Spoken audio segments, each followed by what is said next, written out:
Anasema watu wengi unapokuwa unajitambulisha kama unafanya biashara ya crypto, by default wewe unaonekana ni mwizi mpaka uwe proven innocent. Like you are by default guilty unless proven innocent. Lakini yote haya yanaletwa na nini? What is the reason behind? The reason behind ni kwa sababu watu walio wengi kwa muda mrefu usiopungua miaka zaidi ya 7-10 wamekuwa wakijihusisha na vitu tofauti tofauti ambavyo vina claim kwamba ndo uwekezaji wa cryptocurrencies, lakini kiuhalisia hawafanyi crypto investment. Na the bad thing, kwa sababu hawajui crypto ipi ni nzuri kuinvest, then unakuta mtu amenunua meme coin anasema nimeinvest kwenye crypto, mtu amenunua NFT anasema nimeinvest kwenye crypto. So it's very confusing. Na honestly speaking, watu wengi ambao wanafanya biashara za crypto wanakuwepo mwaka huu, mwaka ujao wanatoka, wanakuja wengine, na kila mtu anavyoingia anaingia akiwa amekuwa hyped kwamba bwana, huu msimu kuna bura, nunua coin utatoboa. Hola. Bwana, kuna robot ile hapa lina trade, ukinunua coin linakupa hela. Hola. Kwa hiyo unakuta watu wengi wanakuwa na negative impact, wanakuwa na negative results tofauti kabisa na matarajio yao, to the point kwamba baada ya hapo kunakuwa na matokeo mawili: either tupate watu waongo au tupate watu waoga kabisa ambao hawataki kusikia neno crypto. Wale waongo ndo wale ambao unakuta alishajiaminisha kwa watu kama mimi naenda kutoboa, nitakuwa na hela, nyinyi mjui crypto na hela sio na nini. Akikosa matokeo yuko tayari hata kudanganya ili aonekane kwamba yuko sawa, na unakuta most of the time wanaingia kwenye hizi ponzi schemes, wanakuja wanapoteza hela za kwao, za watu pia wanawadanganya, lakini the goal inakuwa ni kuendelea kuishi maisha ambayo yatawafanya kwamba wasionekane walikosea pale walipokuwa wanajinadi kwamba wanaenda kutoboa. Kwa hiyo wanakuwa wanaishi kwenye kitu kinaitwa sunk cost fallacy, ambapo najua watu wengi sana tunayo changamoto. Hata kwenye mahusiano, ukiwa na mahusiano yako ukayatangaza sana alafu mkaachana, namna ya kuthibitisha kwamba kweli mmeachana inakuwa ni kipengele, kwa sababu unakuwa umejiingiza kwenye dimbwi ambalo umejijustify kwamba wewe ni namna gani ambavyo huwa hauko vizuri kwenye kuprove kile unachotaka kukideliver kwa jamii. Hata biashara ziko hivyo hivyo. It's a matter of psychology stuff.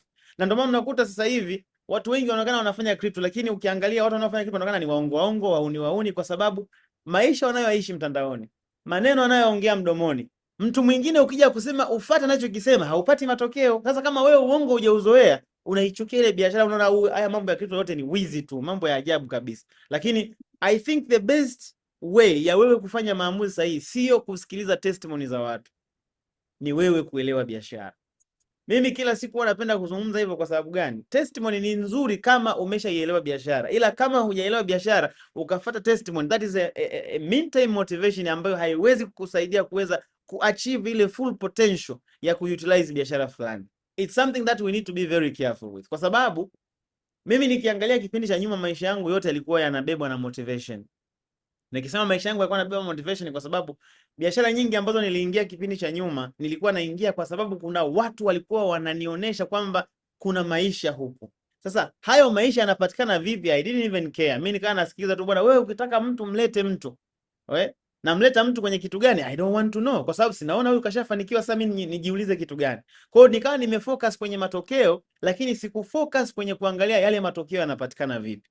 Ilikuwa ni moja kati ya makosa yangu makubwa sana mwaka 2016-17 wakati najiengage na hizi biashara. Na ni kitu ambacho nimekuwa nikishuhudia kwa watu wengi sana, kwamba watu wako very interested na matokeo, lakini they don't want to know matokeo yamepatikana vipi. Na ndio maana kwa kiwango kikubwa watu wanaichukia crypto na kuiona ni biashara ya wahuni, matapeli, kwa sababu narratives ambazo tuko nazo sio za kweli. Blockchain ecosystem imeaccommodate project nyingi sana ambazo presentation zake nyingi huwa zinakuwa in terms of crypto. Na crypto ziko za aina nyingi, sio kila crypto ni asset ya kuinvest. Nyingine ni collectible, nyingine ni meme, nyingine ni gambling token na kadhalika. Kwa sasa unapokuja kufanya biashara ambayo imejengwa kwenye teknolojia ya blockchain, ni vizuri na wewe ukajua kwamba okay, naenda kufanya biashara gani? Sawa, nanunua crypto zipi? Utility, meme, real world asset tokenization, tokenized crypto, kwa sababu crypto ni programmable unit ambayo ina represent kitu fulani. Sasa inacho represent ndio kinatakiwa wewe ukielewe, ndio ujue kabisa pesa yako unapoiweka umeiweka kwenye kitu gani. Mtu amenunua meme kwa anasema nimeinvest kwenye crypto, nategemea nitafanya vizuri baada ya miaka kadhaa, na kati tunajua kabisa meme coin is yani ni kwa asilimia kubwa ni gambling tickets. Ile ni mwendo wa kubeti. Unaponunua kitu kutegemea kupata matokeo, na wakati haujui au hauoni wazo la lile kitu kikileta average ya performance ya matokeo. Maanake by default wewe una bet, wanacheza Yanga na Simba, either wafungwe huku au wafungwe huku, una bet. Lakini unapoenda kuwekeza kwenye kitu ambako nyuma yake kuna huduma fulani ambayo ina mahitaji kwenye jamii, maanake umewekeza kwenye wazo la biashara. That's the difference. Ndio maana unapoenda kununua coin lazima ujue unanunua coin gani, na hiyo crypto unayoinunua wewe, is it fit to be called an investment asset, au umenunua kwa sababu umeambiwa itapanda bei? Na hapo ndo utakapokutana na watu wanachanganyikiwa. Ukimwambia mtu hizi crypto nunua, zinaweza zikapanda baada ya miaka 10, wazo lake liko hivi, mtu anasema hiyo mimi siitaki. Akiambiwa hii coin ukinunua mwezi ujao iko mara 2 au mara 30, mtu anasema yes, hii hapa.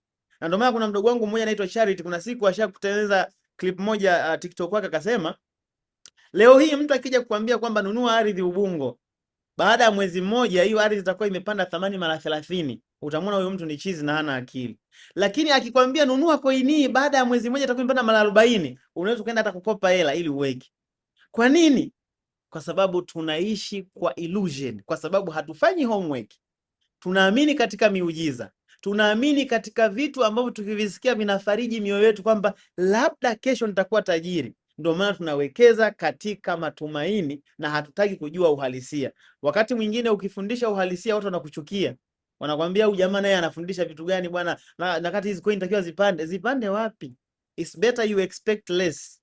Ukipata zaidi you become motivated by default. Lakini ukiexpect more kwenye vitu ambavyo is likely to give you less, utakuwa disappointed and more likely utakuwa nje ya matarajio na nje ya uhalisia. Na ndio maana wakati mwingine unaweza ukawa umeingia kwenye biashara sahihi, lakini ukatumia approach ambayo haiko sahihi, ukajikuta biashara imekutupa nje ya mstari. Kwa hiyo ni vizuri hapa tunapokuwa tunaelekea kwenye kipindi chetu, watu to pay attention ya kusikiza, kuweza kuielewa biashara. I don't care who have invited you, au amekualika nani, lakini ninachojali zaidi ni kwamba wewe jitahidi uelewe biashara. Assume wewe ndo mtu wa kwanza kusikiza hii biashara. Kwa hicho ambacho unakuja kukingamua hapo, kinge kusaidia kufanya maamuzi. Sio kama unaelewana vizuri ndugu zangu. Kwani kwamba mimi biashara ya Encryptors kwa mfano ni biashara ambayo niliipata nikiwa sina mtu wa kufanya reference. Yaani hata mtu akusema kuuliza bwana vipi hela zinatoka, hayupo. Yaani CEO kanipatia project, bwana hii project hebu iangalie, tunaona kama unaweza ukaipush. Hakuna wa kuuliza, hakuna anayefanya. Yaani kwamba okay, yaani mimi ndo nimepokea project, sasa nafanyaje hapa? Na at that time I was very young to be honest. Na nilikuwa sina hela pia. Sikuwa najishindwa, lakini okay. Okay, sawa, nimekuelewa Majuto. Nilikuwa sijishindwi, lakini sikuwa na uwezo wa kufanya, yani kuonekana kama ni mtu ambaye naweza nikafanya vitu fulani. You are very young, na pia umetoka kwenye historia ya kuangalia huko, umetoka kupigwa kwenye vikampuni huko mara hivi. Kwa hiyo unakosa ile confidence ya moja kwa moja kwamba what I'm going to talk to people. Lakini one of the thing ambacho kilinisaidia mimi, ambacho huwa nasisitiza kwa kila mmoja wetu, knowledge.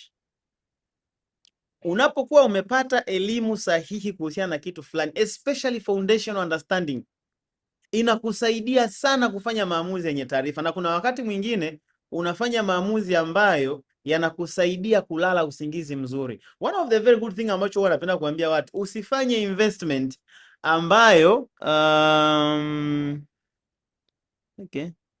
okay, sasa nimeona message yako bwana Godeau. Maisha sio mepesi huko, hadisi unaweza uza kila kitu.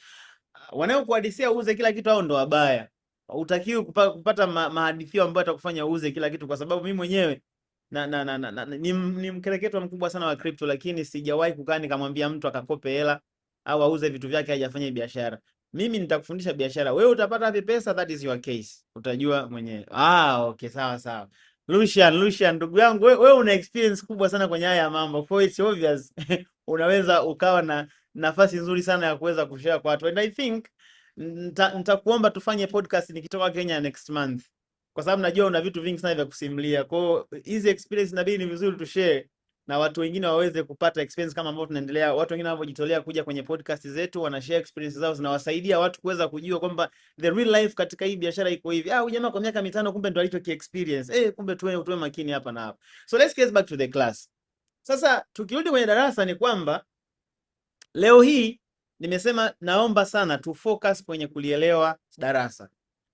Nina ushuhuda mkubwa sana juu ya maarifa kuliko testimony. Testimony ziko nyingi sana. Nimefanya hiki, nilifanya kile, nilifanya kile, nilifanya kile. Well and good. Lakini the only thing kitakachokufanya ufanye investment ukiwa na amani, ukalala usingizi mzuri, usiote ndoto za mang'amng'amu, basi maarifa ndo kila kitu. Kuna watu wengine kwenye crypto wanakuwa na confidence ya testimony kuliko maarifa, na akikujia hivi unaweza ukasema kwamba yes, huyu jamaa ndo anajua. Anakutajia terminologies mpaka unachanganyikiwa. Unajua web3 na quantum computers kwa sababu zimeungana, hii smart contract imeleta project hii ambayo ukiweka pesa inapanda. Sasa mtu mwingine haujasoma, maskini ya Mungu, terminologies zinakuchanganya. Unaona, ukiuliza utaonekana ni mshamba, ujui. Unaamua na wewe kuungana kwenye kundi la watu ambao unahisi wanajua, kumbe ndo unapotea. Sometimes haya terminologies wala hayana maana yoyote. Elewa namna kitu kinavyokuwa kinafanya kazi. Na ndio maana wakati mwingine wanapenda kuambia watu kwamba tunapoenda kuinvest kwenye crypto, as long as umeshataja neno investment, unazungumzia long term. Na unapozungumzia long term, maana yake iko integral part to the stability. Sasa stability ya project inakuja kutokana na kitu gani? Ndio vitu ambavyo tunavyoenda kuvisoma leo. Watu wengine wao wanapenda kuniuliza mimi, mwalimu, naomba uniambie ninunue coin gani ili niweze kutengeneza hela mwezi hii bullion. Mimi huwa napenda kuwauliza, hii bullion wewe umeambiwa bullion itakuja hapa lini? Nani amekwambia kuna bullion? Umekubaliana na nani? Mwaka juzi ilikuwa, that was mwaka juzi. Previous performance does not guarantee anything about the future performance. Kwa hiyo tusiishi maisha kukariri, especially kwenye vitu ambavyo vinaitwa economic asset. My friend, utaumia vibaya sana. Yani issue inaitwa economic assets au financial assets, usiishi nazo ukiwa umekariri kwa sababu last year ilitokea hivi, basi na mwaka huu itatokea hivi. Hey, that is very dangerous. Ogopa sana hicho kitu. Ila kuna zile basics understanding ambazo ukiwa nazo, trust me, unakuwa na amani ya maamuzi. Hata mtu akija kukutilia uongo hapa akakujaza jaza, utaona kabisa huyu mongo huyu, utamsikiliza tu hapa. Sawa. Wacha ni share screen hapa, halafu tuweze kuingia darasani. Namuona Mr. Lucian anasema mwanao sana toka. Yeah, I remember. Watu ambao kabla hatujaachana na mambo, mimi ndio maana forex watu wakinifanyaga interview wananiambia kwamba unatuzungumzia vibaya watu wanaofanya forex. No, mimi forex siwezi kufanya. Yani the issue which is called trading, mimi siwezi kufundisha na siwezi kufanya kwa sababu itanitafutia tu lawama na wateja wangu. Mimi na wateja nikiwafundisha waje kutoa testimony ya kunaniliu watoe testimony ya kuona namna gani maisha yao yamebadilika na kuguswa, lakini siwezi nikaanza kuwa promise watu vitu ambavyo najua kabisa haviwezi kuwaletea matokeo. Nimeona comment hapa kutoka kwa somebody, crypto market inajirudia.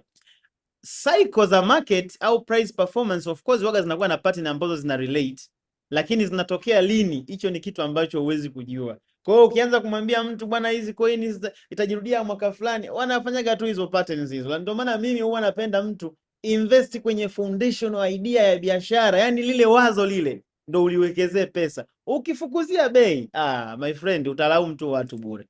So let's get started with the class, ladies and gentlemen.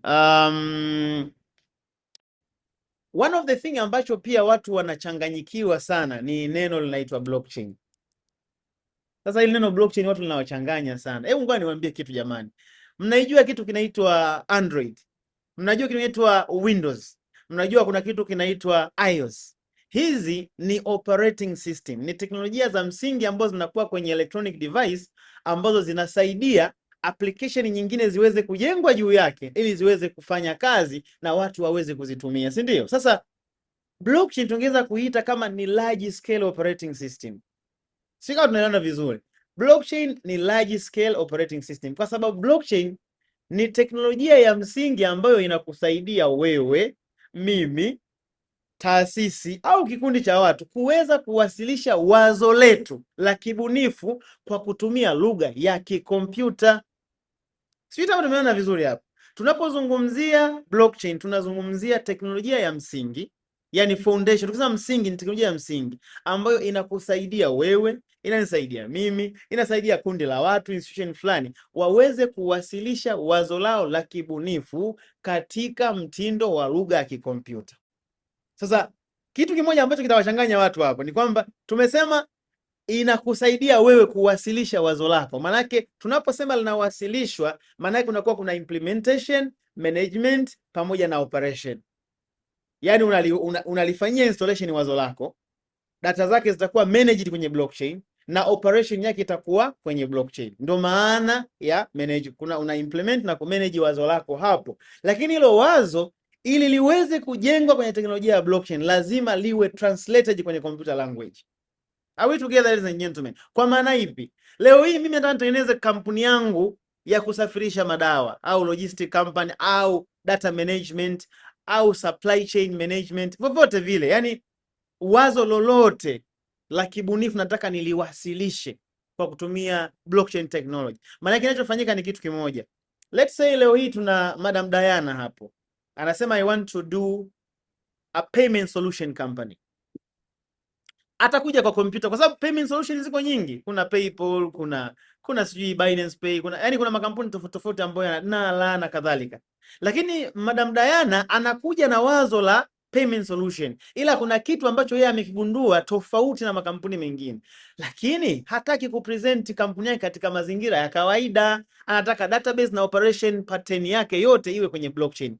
What's going to happen there? Anaenda kwa computer programmer, anamuelekeza, bwana computer programmer, nataka nitengeneze project yangu iwe hivi na hivi na hivi. Yule computer programmer anakusikiliza. Akisha kusikiliza andiko lako la idea yako, anaanza kukodi kwenye lugha ya kompyuta. Kwa nini? Kwa sababu blockchain haiwezi kutafsiri lugha ya kawaida. Ina uwezo wa kutafsiri on-chain data ambazo zimeandikwa kwa lugha ya kikompyuta. Kwa kinachofanyika, yule computer programmer analitafsiri wazo lako liweze kusomeka katika lugha ya kikompyuta. Then akishaandika lile wazo, anaenda kuliimplement kwenye blockchain. And one more thing ambacho natakiwa tukijue ni kwamba akishaliimplement kwenye blockchain, lile wazo litarun au litaendeshwa au vile vipengele vya lile wazo lako, kwa sababu unajua unapozungumzia kampuni kutakuwa na sehemu ya masijala, kutakuwa na sehemu ya finance, kutakuwa na kutakuwa kuna data tofauti tofauti ambazo zikiunganika kwa pamoja ndo zina bring about the system ambayo ndo biashara yako au wazo lako. Kwa hiyo kwenye teknolojia ya blockchain, wazo lako ukishaliandika katika lugha ya kompyuta, operation yake inakuwa inaenda kutumia nini? Smart contract. Smart contract ni lugha ya kiautomatiki ambayo inatumika kurani wazo la kibiashara ambalo limejengwa kwenye teknolojia ya blockchain. Am I talking to someone, ladies and gentlemen? Kama tumeelewana kuhusiana na blockchain, naomba uende kwenye box yetu na ubonyeze namba 111 ili tuseme kwamba kipengele chetu cha kwanza kimeeleweka. Tafadhali nenda kwenye chat na ubonyeze namba 111. Bonyeza namba 11 kama tumeelewana vizuri. Bonyeza namba 11, na wale wageni na waangalia kwa jicho la karibu tu. Nataka nijue, nihakikishe kwamba mmeelewa vizuri kwa sababu nyinyi ni wageni. Hiyo ndo maana ya blockchain. Kwa hiyo unaposikia blockchain usichanganyikiwe sana. Ni teknolojia tu ya msingi ambayo inakusaidia kuwasilisha wazo lako, lakini wazo linapowasilishwa huko linakuwa katika lugha ya kompyuta. That's the only difference. Lakini kitu kimoja ambacho watu wengi sana kimesababisha wakapoteza pesa ni kuamini kwamba kwa sababu hii project imejengwa kwenye blockchain na ina run kwa kutumia smart contract, basi hii project ni safi. Na ukizingatia, wanakwambia blockchain ina pillars kubwa ngapi jamani? 3. Decentralization, transparency na security. Wanakwambia hii iko decentralized, hakuna mtu anaweza kaamua. Yaani hii hakuna CEO, hakuna nini. Msichanganye mafaili jamani, tafadhali. Ni kweli teknolojia ya blockchain ina pillars kubwa 3: decentralization, transparency na security. Lakini haya maneno matatu tafsiri yake inatakiwa iwe sahihi. Ukitafsiri vibaya yanakugonga. Hakika. Ukiyatafsiri vibaya yanakuwa ni sehemu ya kukusaidia kupigwa. Decentralization ni nini? Decentralization kwenye teknolojia ya blockchain ni ule mfumo ambao unatoa access kwa jamii nzima ya washikadau kuwa sehemu ya maamuzi. Yaani kunakuwa hakuna mtu mmoja ambaye anakuwa na final say ya kubadilisha kitu ambacho either kilikuwepo au kuongeza kitu ambacho hakikuwepo. Kwa maana ipi? Decentralization ni achievement point. Kwa mfano, leo hii mimi nikija zangu hapa, nimetengeneza project yangu, nikaipresent hapa kwenu kwamba jamani, mimi nina project ya payment solution na operative na hivi na hivi, kama mkiipenda mnaweza mkanunua coin yake. Nikielekeza hivyo, maana yake unapoenda kununua hii coin ya project fulani, pale hakuna decentralization. Si ushaelekezwa kwamba hii project ina 1 2 3, isipokuwa inapotokea kwamba kuna kitu kipya cha kuongeza kwenye mfumo wa biashara husika au kuna kitu cha kuboresha, maana yake hilo jambo linafanyika wewe ukiwa umeshanunua coin na uliambiwa project iko vile. Sasa wakitaka kuongeza hiki, lazima wapate authorization kutoka kwa members wote kwamba jamani, mnakubaliana. Sasa mfumo wa huko wa kukubaliana ni wa kupiga kura. Zile kura zikipigwa zikienda beyond 51%, system inaruhusu madeveloper waweze kuimplement kile kitu. Lakini kama kura hazikutimia, manake system haitaruhusu watu waweze kufanya mabadiliko. Hiyo ndo decentralization yenyewe. Lakini usifikiri kwamba ile roadmap ambayo ulipresentiwa kwamba tutafanya hiki na hiki na hiki watahitaji authorization yako. No, ulisha presentiwa kwamba hiki kitafanyika. Ila kama kuna kitu ambacho kupresentiwa kinatakiwa kifanyiwe kazi, then hicho atakupresentia ili uweze kuwa na nafasi ya kuamua kukubaliana au kukataa. Ndio maana decentralization. Lakini kitu cha pili ni transparency. Tunapozungumzia transparency, tunazungumzia mfumo ambao unakuruhusu wewe kuweza kupata taarifa pamoja na operation routine ya project bila kuhitaji authorization kutoka kwa executives. Unaweza kujua protocol namna gani kampuni ina run, unaweza kujua miamala yote ambayo inafanyika, unaweza kujua capitalization ya kampuni na worth kiasi gani, like you know each and everything about the company. Lakini hauhitaji kuomba ruksa kujua kampuni imefanya miamala ya shilingi ngapi kwa leo. Huhitaji kuomba ruksa kutoka kwao. Unaweza kaingia tu kachukua contract address ya kampuni ukaiweka kwenye blockchain husika ambayo hiyo kampuni imejengwa na ukaona kila kitu. That is transparency. Lakini kipengele cha mwisho ni security. Tunapozungumzia security, hatumaanishi kwamba eti ukiweka biashara kwenye crypto au kwenye project ambayo imejengwa kwenye blockchain hamna mtu anaweza kukuibia. Hell no. Security tunamaanisha kwamba taarifa ambazo zimerekodiwa kwenye blockchain hauwezi kuziedit au kuzifuta, ni timestamped and they are immutable. Kwa hiyo tunapozungumzia security tunazungumzia data breach, kwamba taarifa haziwezi kuwa manipulated. Lakini wizi unaweza kutokea tu as simple as that, kwa sababu blockchain sio stamp of legitimacy, despite ya kwamba wewe una uwezo wa kupresent idea yako ikawa katika hiyo misingi mikubwa mitatu, lakini hakuna sehemu ambapo blockchain ikitafsiri ile project inaweza kukwambia kwamba hii ni scam isirani kwenye blockchain. Yenyewe inatafsiri tu.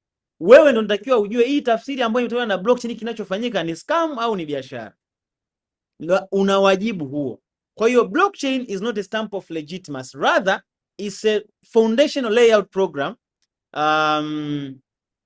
It's a foundational layout program ambayo inakusaidia wewe uweze kupresent idea yako irani katika mfumo wa kiautomatiki, lakini ikiwa kwenye lugha ya kikompyuta na kwenye foundation ya blockchain ambayo nimeizungumzia hapo.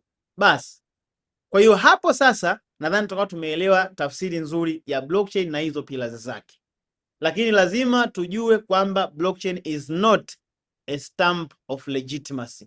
A scammer can create an idea kwenye blockchain na ikarani na ikawaibia vizuri tu. Mtu mzuri anaweza katengeneza blockchain idea akajenga kwenye blockchain na ikafanya vizuri. Point yangu ya msingi ni nini? Blockchain ni teknolojia nzuri sana kwa sababu inatoa access ya mtu kuweza kupresent idea zake kwa urahisi na zikawafikia watu wengi kwa muda mfupi kwa sababu they are borderless. Lakini haitoi uhalisia kwamba kuna watu ambao wanatumia misunderstanding ambazo zimekuja kupitia teknolojia hii mpya ambayo iko very robust ya blockchain. Zile misunderstanding wao wanazitengenezea mfumo, wana pocket na wana fill pockets zao, wanajaza mapesa ya kutosha tu. Na ndio maana unakuta kwa sababu watu wengi sana ambao wanakuaga wako vulnerable kuweza kufikiwa na hizi misunderstanding ni watu ambao wanajitafuta, watu wenye kipato cha chini. Kwa sababu watu wenye kipato cha chini, watu ambao tunajitafuta, maamuzi yetu huwa yanabezi kwenye emotions na sio logic. Kwa hiyo ndio maana scammer akija hapa atawapiga leo, atawapiga kesho na kesho kutwa. Ukiambiwa jifunze unasema tunapoteza muda. Ukiambiwa ujanja kuwahi, huyo umekopa mpaka hela umeweka. Sasa kwa nini usipigwe? Lazima tufike sasa tujue kwamba miaka 5 inaweza kutengenezea, yani unaweza kujenga foundation ya biashara kwa miaka 5 na ikakutengenezea maisha mazuri ya miaka 30. Unaweza ukatengeneza pesa ndani ya miezi miwili nyingi sana, alafu ukapigwa baada ya hapo kaishi maisha ya mateso na usiwe na consistency ya passive income, yani mambo yakawa magumu. Sasa ni wewe uchague unataka wapi. Are you creating your tomorrow au unataka kesho tu hapo uende kuwathibitishia watu kwamba unatengeneza hela? Sasa kama tumeshakubaliana wote kuhusiana na hayo maelezo ya utangulizi kuhusiana na blockchain, sasa tuangalie hii blockchain inatumika vipi? One of the very famous application ambayo inajengwa kwenye blockchain ni kitu kinachoitwa crypto. Leo nilikuwa najisahau kuandika hapa. Kuna kitu kinaitwa crypto. Kama nilivyokuwa nimetamka, crypto ni programmable unit ambayo ina run kwenye blockchain. Hii crypto ikiwa kama programmable unit ina present vitu vingi sana. Inaweza kuwa crypto zinaweza ikapresent pesa, crypto ikapresent asset, crypto ikapresent utility token, NFT na kadhalika. Kwamba crypto ziko za aina nyingi. Achana na crypto, si Bitcoin, Ethereum, hizo zote ni ziko kundi moja.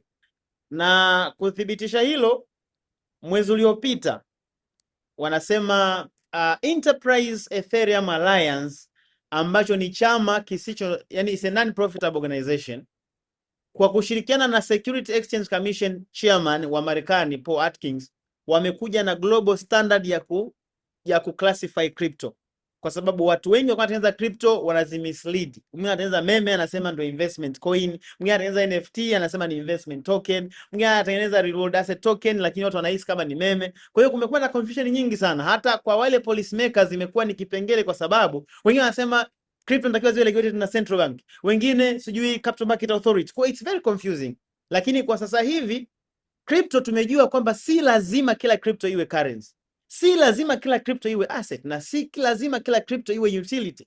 Kwa hiyo there are so many different type of cryptos. Sawa. Kwa hiyo ni vizuri tukajua ni nini ambacho tunakihitaji. Sasa leo sisi darasa letu tutafocus kuangalia crypto zenye thamani, yani crypto zenye kurepresent asset.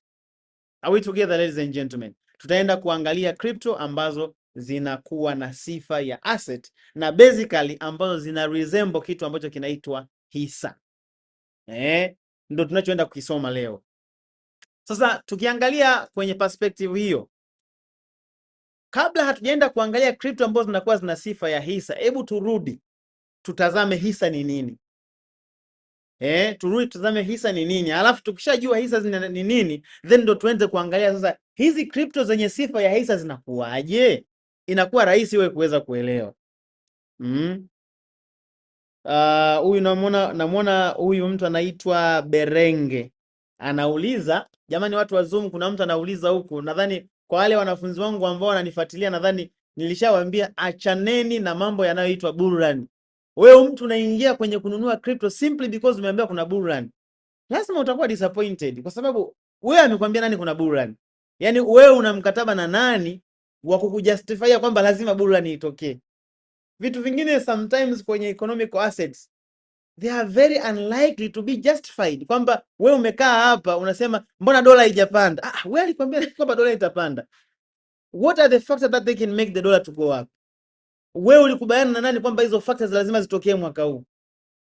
Ndio maana watu wengi sasa unaona kwamba wanahisi eti bull run haiji au crypto ni scam. You are going to justify crypto ni scam simply because there is no bull run. That is very wrong. Hebu tuendelee na darasa kwanza, hivi tutakuja kuviongea baadaye. Tulikuwa tunasema kwamba tunaenda kuzungumzia crypto ambazo zina sifa ya asset, ambazo zina resemble na hisa, lakini nikasema ili tuweze kuzielewa crypto lazima turudi kwenye basics, kwamba tujue hisa ni kitu gani na zinafanyaje kazi, si ndio? Sasa leo hii nitapenda kuzungumza na nyinyi kitu kimoja.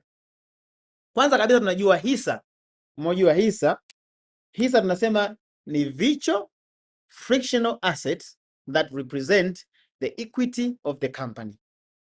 Kwa Kiswahili kidogo nashindwa kutengeneza hii definition, lakini virtual ni kama ni vipande ambavyo huwezi kuvishika, ambavyo vinawakilisha thamani ya kifedha ya kampuni fulani. Tunapozungumzia equity, tunazungumzia pesa ambayo ina circulate kwenye project fulani ambayo haina deni. Yani whatever money that is present on the circulating company, unatoa madeni, ile inayobaki ndo unaigawanyishia kwa hisa zilizopo, unapata thamani ya hisa moja. In which ukichukua idadi ya hisa ukazidisha kwa thamani, unapata capitalization ya kampuni nzima. Hiyo ndo maana ya hisa.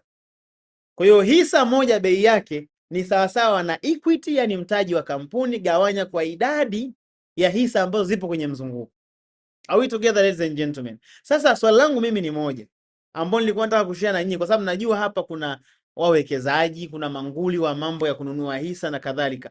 Leo hii tuna makampuni yetu 10 mezani hapa. Tuna makampuni mapya ya zamani, yale ambayo yako viral na kadhalika. Lakini wewe una pesa ya kununua hisa kwenye kampuni mbili tuseme au moja. Utatumia vigezo gani ili kuweza kurule out hizi kampuni 9 ubakie na moja, au rule out kampuni 8 ubakie na mbili? Unatumia vigezo gani kwenye kununua hisa? Naomba nione kwenye charts zetu. Utatumia vigezo gani kuweza kufanya maamuzi ya kununua hisa za kampuni hii ukaacha kampuni ile pale?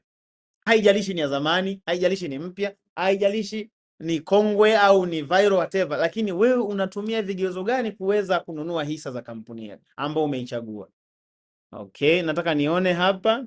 Nataka nione tukienda huku kwenye okay, Sudi amesema naomba kichwa chako mkuu. Unataka kichwa changu? Nitakuwa nimekufa blaza. Haya, naomba tuende kwenye box na tuweze kutype. Tuambizane ni nini ambacho utatumia kuweza kujustify au kufanya maamuzi ya kununua hisa kati ya makampuni kadhaa ambayo yako mezani. Tafadhali nenda kwenye box na uandike. Nenda kwenye box na uandike, okay, na nitakuwa nasoma hapa. Tushirikiane kwa sababu najua si kwamba hamnunui hisa. Au ndio huwa mnanunua hisa kwa ajili ya kufukuzia bei kwa sababu naambiwa bei itapanda.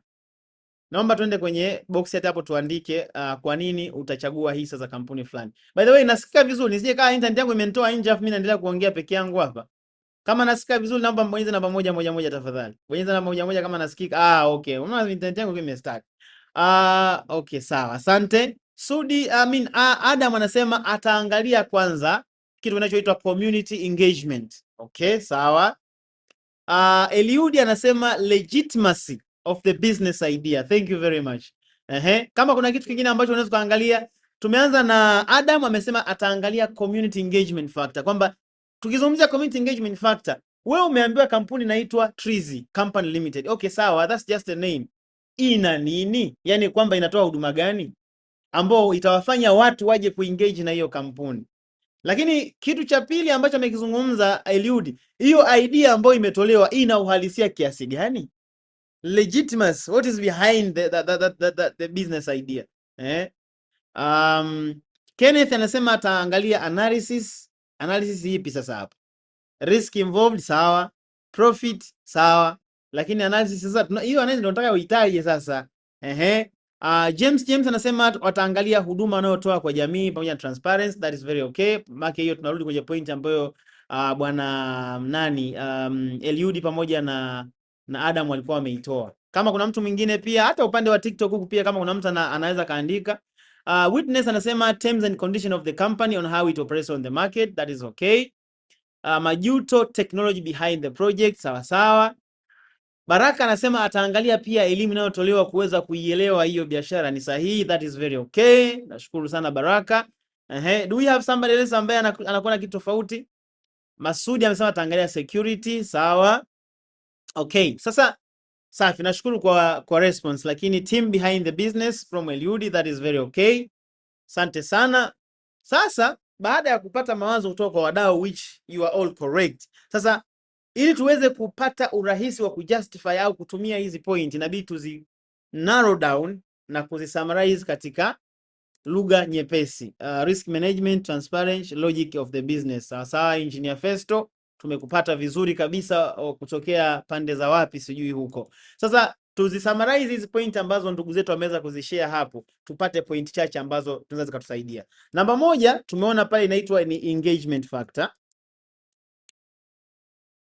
Community engagement factor, that is number 1. Number 2 tunasema inaitwa economic point of view. Maana yake hapa nikisema economic point of view tunazungumzia faida, mahesabu na nini. Maana yake tunajumlisha hapa zote. Economic point of view. Lakini kitu cha tatu tunaangalia roadmap. Kwamba hii kampuni ina deal na nini? Ipo kwenye industry gani? Na hii industry kama wakitokea ma competitor wengine, roadmap yao inasadifu competition au ndio itatolewa nje ya mfumo. That is roadmap. Kwa sababu unanunua hisa, kumbuka hautumii huduma. unanunua hisa, maana wewe ni sehemu ya kampuni. Are we together? Lakini namba 4 tumesema tunaangalia team behind the project.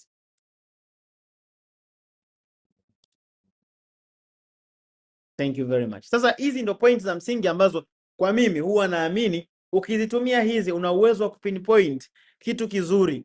Either inaweza kutoka kwenye biashara kubwa au biashara ndogo, ya zamani, ya sasa, lakini hizi ni point ambazo zitakusaidia sana. Kwa mfano, tukiangalia kuhusu engagement factor, tunazungumzia vitu, yani kwamba community engagement, kwamba mimi ni innovator au inventor, whatever, ni mbunifu, nimebuni project yangu.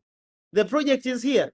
This is the project. Sasa hii project niliyoibuni ina nini hasa, ili watu ambao wanaiona waje kuengage nayo? Kwa sababu hakuna mtu anayetengeneza project kwa ajili ya aliens. We all do projects for people. Sasa we need to know what this has, ili iweze kuwaleta watu karibu hapa, ili wao wa benefit, lakini na mimi ambaye nimebuni ni benefit. Are we together? Lakini economic point of view iko ya same mbili, upande wa product na upande wa distribution ya hisa. Are we together? Upande wa product ziko za aina mbili, kuna tangible na non tangible. Ukiongelea makampuni yanayo produce nguo, vyakula, zile ni tangible products.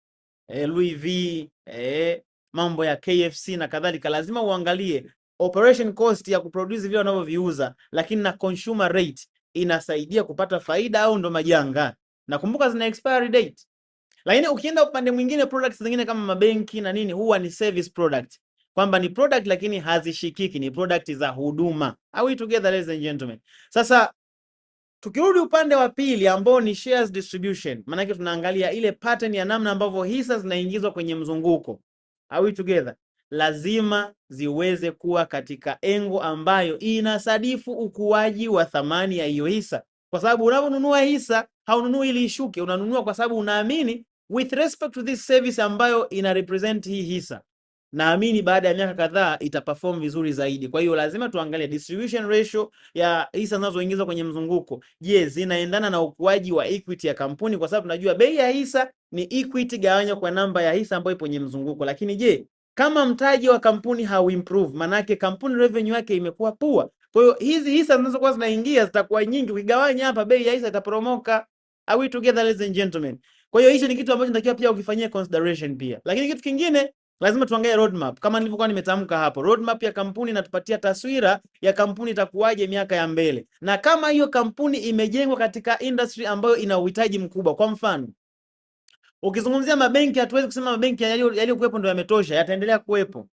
Ukizungumzia sijui makampuni ya magari yataendelea kuja. Sasa la kujiuliza ni kwamba je, hii roadmap ya kampuni ambayo inaenda kununua hisa kwa huduma wanayoitoa, in case ikitokea kuna makompetitor wapa, hawa jamaa wako flexible enough kukua na kucompete na makampuni mpya ambayo yanakuja ili tusikose wateja?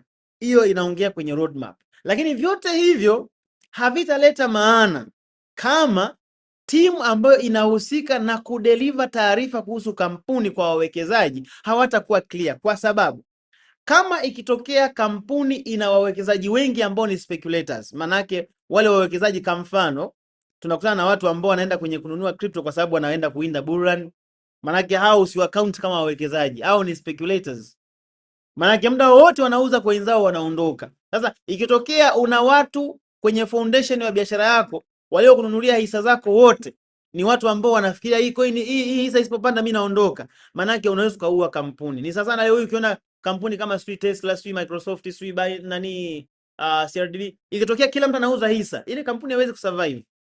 Lakini unajiuliza kwa nini haijawahi kutokea hata siku moja kila mtu akataka kuuza hisa? Now you are talking about believers. Kuna wale watu ambao wameielewa biashara vizuri, hata kama kukitokea kuna zile intermediates za price fluctuation, kwamba leo hisa imepanda kidogo imeshuka, hawezi akafikiria kuuza kwa sababu ana think big about the potential of what is behind the hisa, sio bei. Anaangalia nini kipo nyuma ya hisa. Hizi bei zinabadilikaga tu, zina intermediate fluctuation, lakini the idea behind the hisa ndo ile ambayo inamfanya awe na confidence, na basically hao ndo huwa wanakuwa rewarded greatly kwenye market, kwamba they are patient and they are patient while positive on what they are waiting for, kwa sababu wanajua kabisa leo hii mimi nimewekeza kwenye biashara ya madawa, watu wanaendelea kuumwa, hata kama hizi dawa sasa zitakuwa zina uhitaji, lakini watu wataumwa tu. And sometimes unajua ukiwekeza kitu ambacho kina uhitaji na watu lazima upige hela. Ndio maana unakuta ARVs na watu ambao wana produce ARV wanapiga hela, wanatengeneza madini kwa sababu ile dawa watu watatumia tu mpaka wafe. You get the point? Kwa hiyo that is how the business is and that's the truth. Are we together, ladies and gentlemen? Kwa hiyo timu ambayo itakuwa ikifundisha kuhusu biashara ndo ina uwezo wa kudetermine kama community base ya watu ambao wamewekeza kwenye hisa watakuwa ni speculators au ni believers. Na tunapozungumzia believers, we don't talk about blind faith believers. Tunazungumzia wale watu ambao wanaamini wanachokiona. Yaani kwamba yule mtu ambaye hata leo hii wewe akakuchukia wewe mwenye kampuni hawezi kuuza hisa kwa sababu anajua ulichonacho wewe ni mgodi. Am I talking to someone, ladies and gentlemen? That is how you can analyze the shares of the company na ukaweza kununua na ukarule out kati ya zile ambazo zilizoko mezani pale, ukasema yes, this company is the one that I'm gonna go for, kwa sababu unaiona kesho yake. Are we together, ladies and gentlemen? Kama tumeelewana hivyo vipengele, tafadhali nenda kwenye box na utype namba 111. Type number 111 on the box chat please. Type number 111 kama tumeelewa vizuri hapo. Naona kabisa watu wa TikTok huku jamani, nyinyi inabidi niwaandalie special class yenu. Naomba uende kwenye channel yangu ya YouTube inaitwa Diena Academy. Toka mwaka 2023 nawaambia hii habari ya Burhan. Okay, sorry kidogo. Okay. Nice. Naona mtu mwingine ananiuliza Burhan haijafika. Mbona Burhan haijafika? Hiyo Burhan ambayo haijafika ni ipi? Wewe ulikubaliana nani kwamba kuna Burhan? Imeandikwa wapi? Kuna mkataba mmeandikishana? Ni kitu ambacho nakizungumza kila wakati. Najaribu kumkumbusha huyu. Nenda kwenye channel yangu ya Diena Academy kasome kule. Toka 2023 tunafundisha, nasema hizi habari za watu kuja kununua coin kwa sababu ya Burhan, acheni nazo. Burhan haipo hivyo mnavyoifikiria nyinyi. Uwezi ukafanya uwekezaji kwenye bei za vitu my friend, wekeza kwenye wazo la biashara. Hasa kama hapa mtu anakaa anasema mbona Burhan haiji? Wewe alikwambia nani kwamba kuna Burhan inakuja? Ulikubaliana nani kwamba Burhan itakuwa saa hizi? Huo ni uchumi wa nchi gani kwamba ambao mnakaa mnasema jamani hisa zinapanda kesho? Wewe unasikia wapi? Vitu ambavyo vinafanya hisa zipande bei ni nini? Na wewe una uhakika gani kwamba hivyo vitu vitakuja hapa ziweze kutrigger investors iwe risk on season? Kwa sababu kumbuka, bei za coin hazipandi kama button inabonyezwa hivi chwa zinapanda. Hapana. Ni kipindi ambacho watu wapo kwenye sentiment ambayo ni positive, kwa hiyo ni risk on season, kwamba watu wako tayari kununua risk ya assets. Tukisema risk ya assets ndo tunazungumzia crypto, hisa, stocks na kadhalika. Sasa ni nini ambacho kitawafanya wanunue? Lakini at the same time lazima ujue kwamba wakinunua, je, ni volume ya kutosha kufanya hiyo bei ipande kiasi hicho? Turudi darasani. Anyway, let's get back to our class. Tumeshasoma vipengele ambavyo vinakuwa vinazungumzia kuhusu hisa. Sasa nikasema leo hii tutakuwa tunazungumzia crypto ambazo zina resemble au zinafanania hisa. Sasa unapo analyze hizi crypto ambazo zinafanana na hisa, unatakiwa uende katika kategori ngapi jamani? 2. Uende katika kategori 2 unavyo analyze crypto ambazo zina resemble hisa. Na nimeshafundisha mara nyingi sana. Haya, na giveaway ya $10 hapa, USDT $10. Unapotaka kuanalyze crypto ambazo zina sifa ya asset, una analyze katika vipengele vikubwa vingapi? Na ni vipi hivyo? Kwa wale ambao mnahudhuria Zoom, hebu type hapo ni kipi na kipi, kama mnakumbuka vizuri ndugu zangu, kwamba this is a crypto which is having an asset properties. Nitaanalyze katika vipengele vipi? Vingapi na ni vipi hivyo? Very good. Gideon Gwamela, wewe unachukua hela zangu sana ndugu yangu. But I'm proud of you because you are my student. Tukimaliza hapa nikumbushe. Kumbe kuna wengine wanakumbuka pia. Oh, okay. Sasa unapokuwa una analyze crypto, unaangalia perspective mbili, technology pamoja na economics. Teknolojia ndio ule upande tunaangalia smart contract imekaaje, ile protocol yake na run vipi project na kila kitu. Lakini upande wa pili lazima tuje tuangalie wazo la biashara ambalo lina run kwenye smart contract ni lipi. Sasa unapokuwa una analyze wazo, lazima utumie vigezo hivi vya hisa, kwa sababu you are talking about the same business concept. Una run kwenye principle ile ya supply versus demand. Am I talking someone, ladies and gentlemen? Kwa hiyo fusion crypto ambazo zina sifa ya asset ni fusion ya vitu viwili, ni economics na teknolojia. Tumeishia humo. Sasa kama ni fusion ya economics na technology, kama hizi asset nyingine zinapanda bei polepole, ndio maana nikawa nasema Mtu leo hii ukimwambia nunua ardhi Ubungo, baada ya miaka miwili itakuwa imepanda mara 40, atakuona wewe una akili. Ile ukimwambia nunua crypto hii mwakani inapanda mara 40, anakuona una akili. Why? Kwa sababu hatusomi, tunafanya emotion decision. Ardhi tunaijua inapandaje bei, na ndio maana mtu unajua kabisa kwamba ardhi haiwezi kufanya hivyo, kwa sababu si unajua. Sasa inatakiwa hata crypto unavyoenda kununua uwe na perspective ile ile kwamba that is an asset, is just the difference ni kwamba ardhi unafanya kuishika, lakini ile ni asset ambayo huwezi kuishika.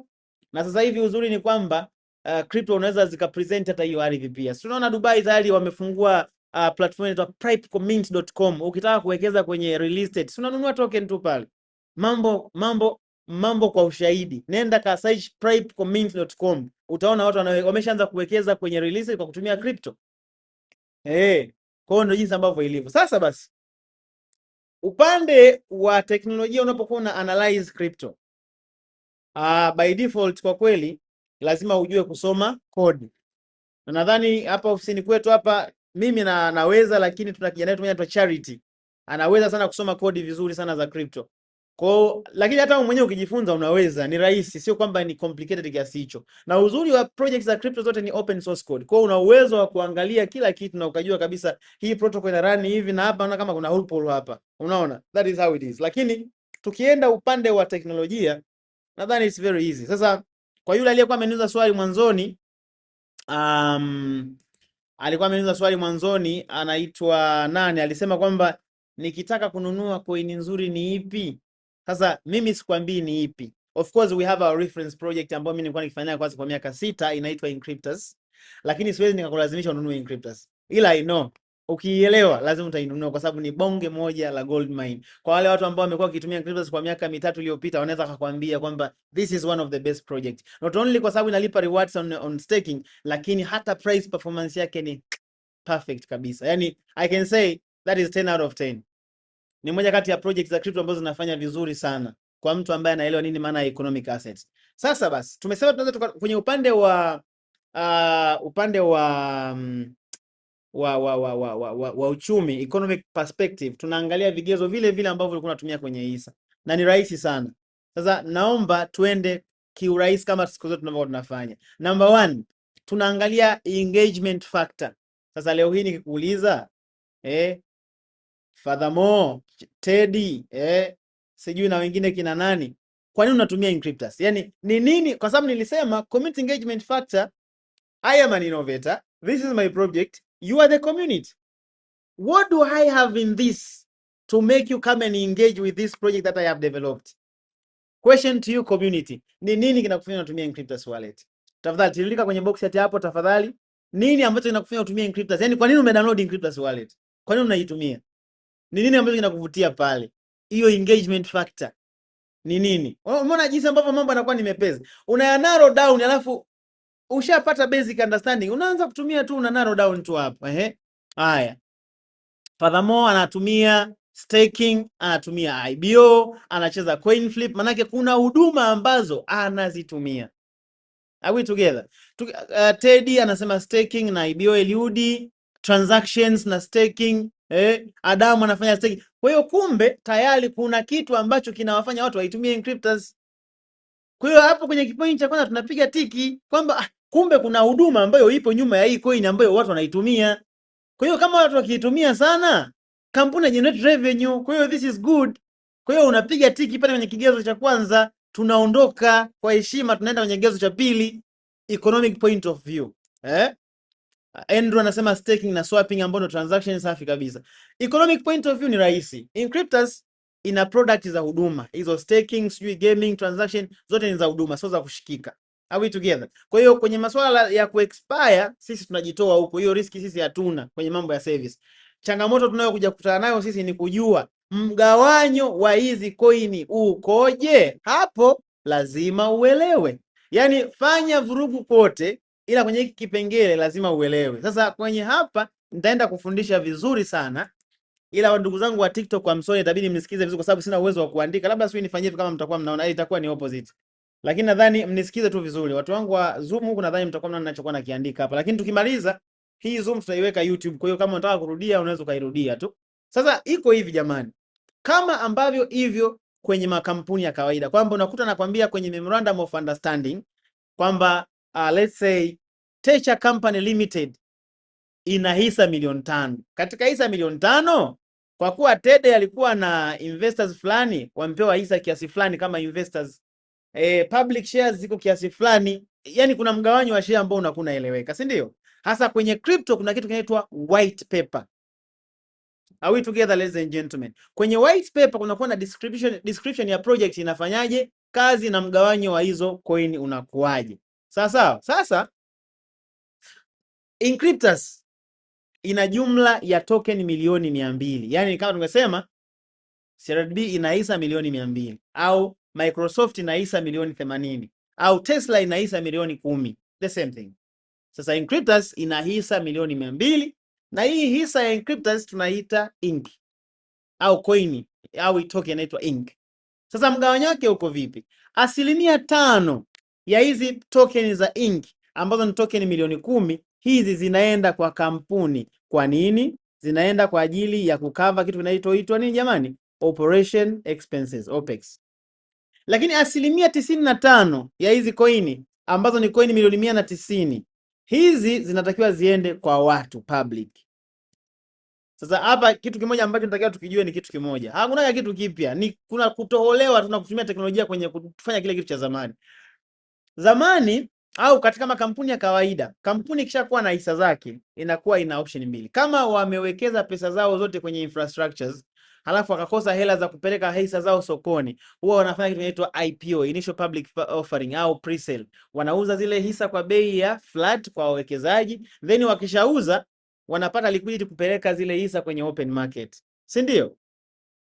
Lakini kama kampuni inakuwa na hela, wana provide inaitwa seeding amount. Kwa mfano ukiangalia kipindi ambacho makampuni mengi ya Marekani yana listi crypto kwenye mfumo wa hisa, wali provide seeding amount kwa sababu hakuna mtu aliyefanya pre-sale. Kwenye crypto is the same thing. Kwamba kama kampuni inakuwa imetumia pesa zote kwenye infrastructures, wanaweza kauza coins zao kwa mfumo wa pre-sale ambao huku inaitwa ni ICO. Kule inaitwa IPO, huku inaitwa ICO. Lakini kama wana hela, wana provide seeding amount. Seeding amount ni kiwango ambacho kinatumika kuanzishia soko kwenye soko la wazi. Sawa. Na tunaposema soko la wazi au secondary market, ni maanisha kwamba bei ya hisa au bei ya hicho kitu itakuwa controlled au itakuwa determined na wanunuaji na wauzaji. Zile pattern au frequency ya wanunuaji na wauzaji ndio itakao control bei ya coin iwe kwenye kiasi gani. Are we together ladies and gentlemen? Hapo tuko pamoja?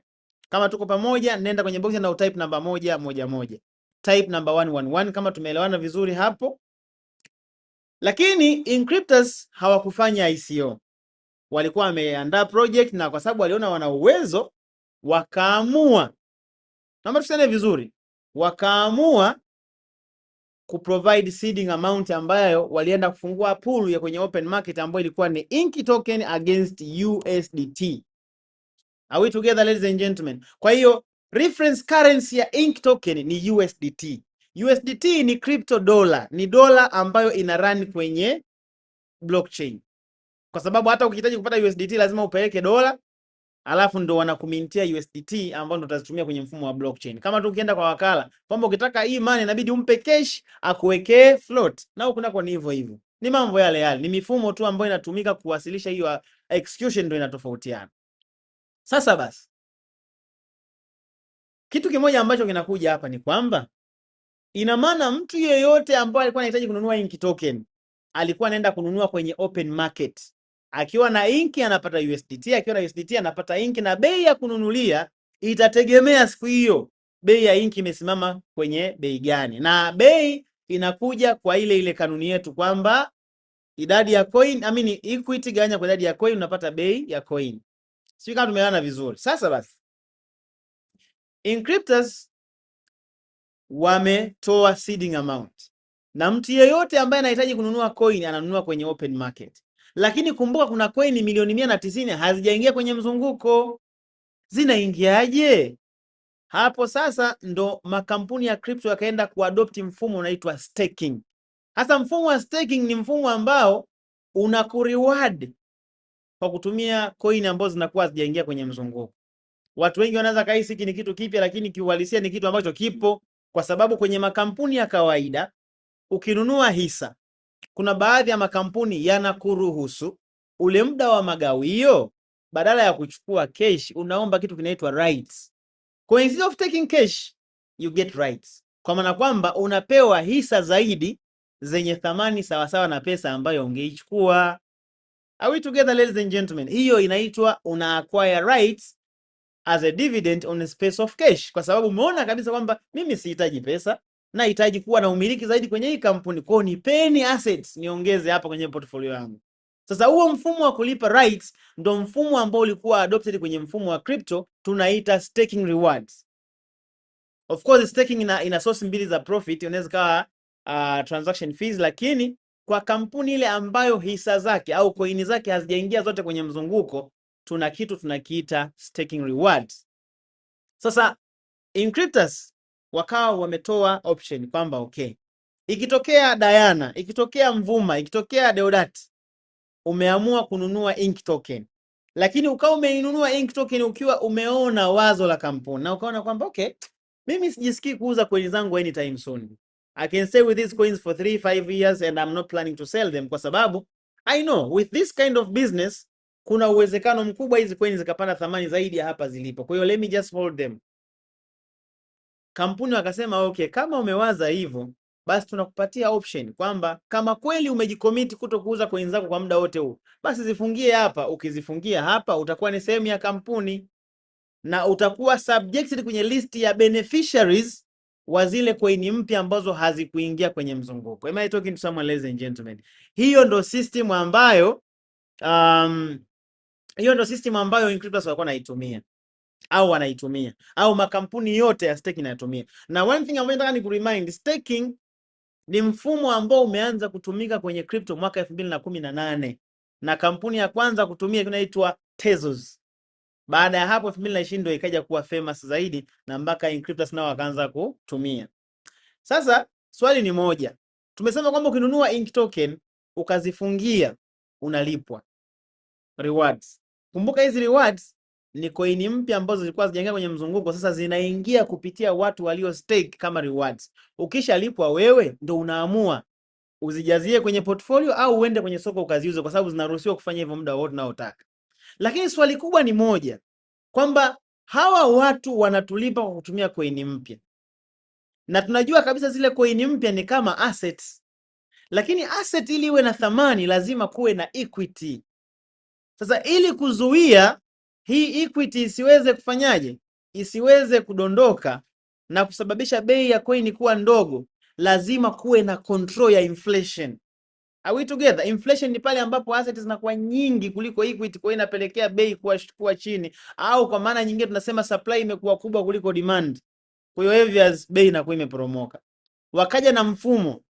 Huo mfumo ukawa unasaidia kucontrol coin zisiingie kwa wingi kwenye open market.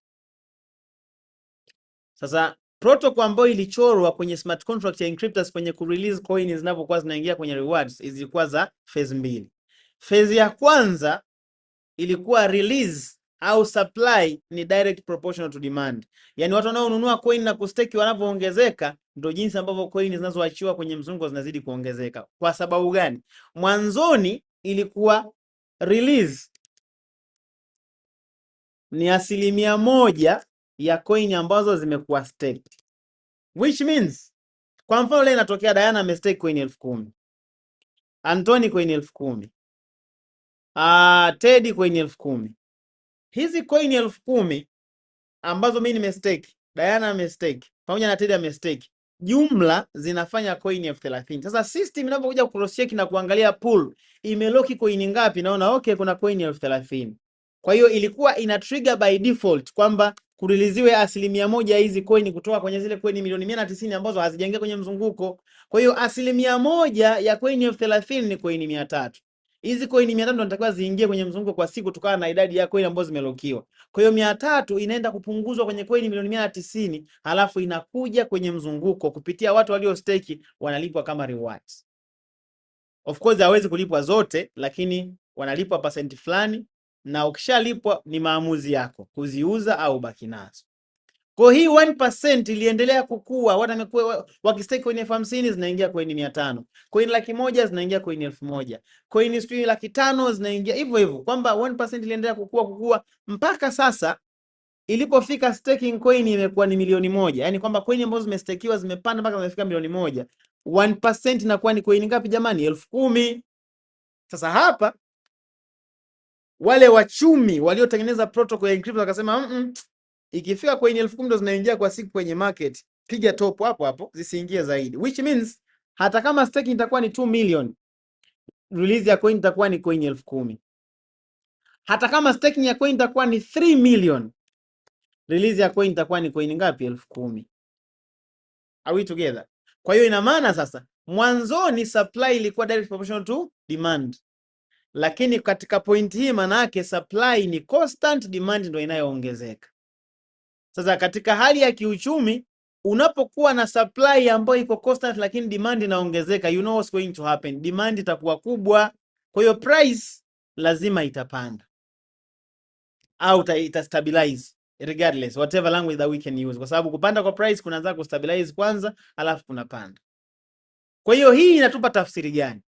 Tafsiri inayotupa hapa ni kwamba kwa sababu Inkryptus ina token milioni 190, hata kama since day one release ya token ingekuwa ni coin 10,000, maana yake ingetuchukua at least siku 19,000 kurelease coin zote kwenye mzunguko, ambao ukiganya kwa 365 itatuchukua miaka isiyopungua mingapi jamani? 52.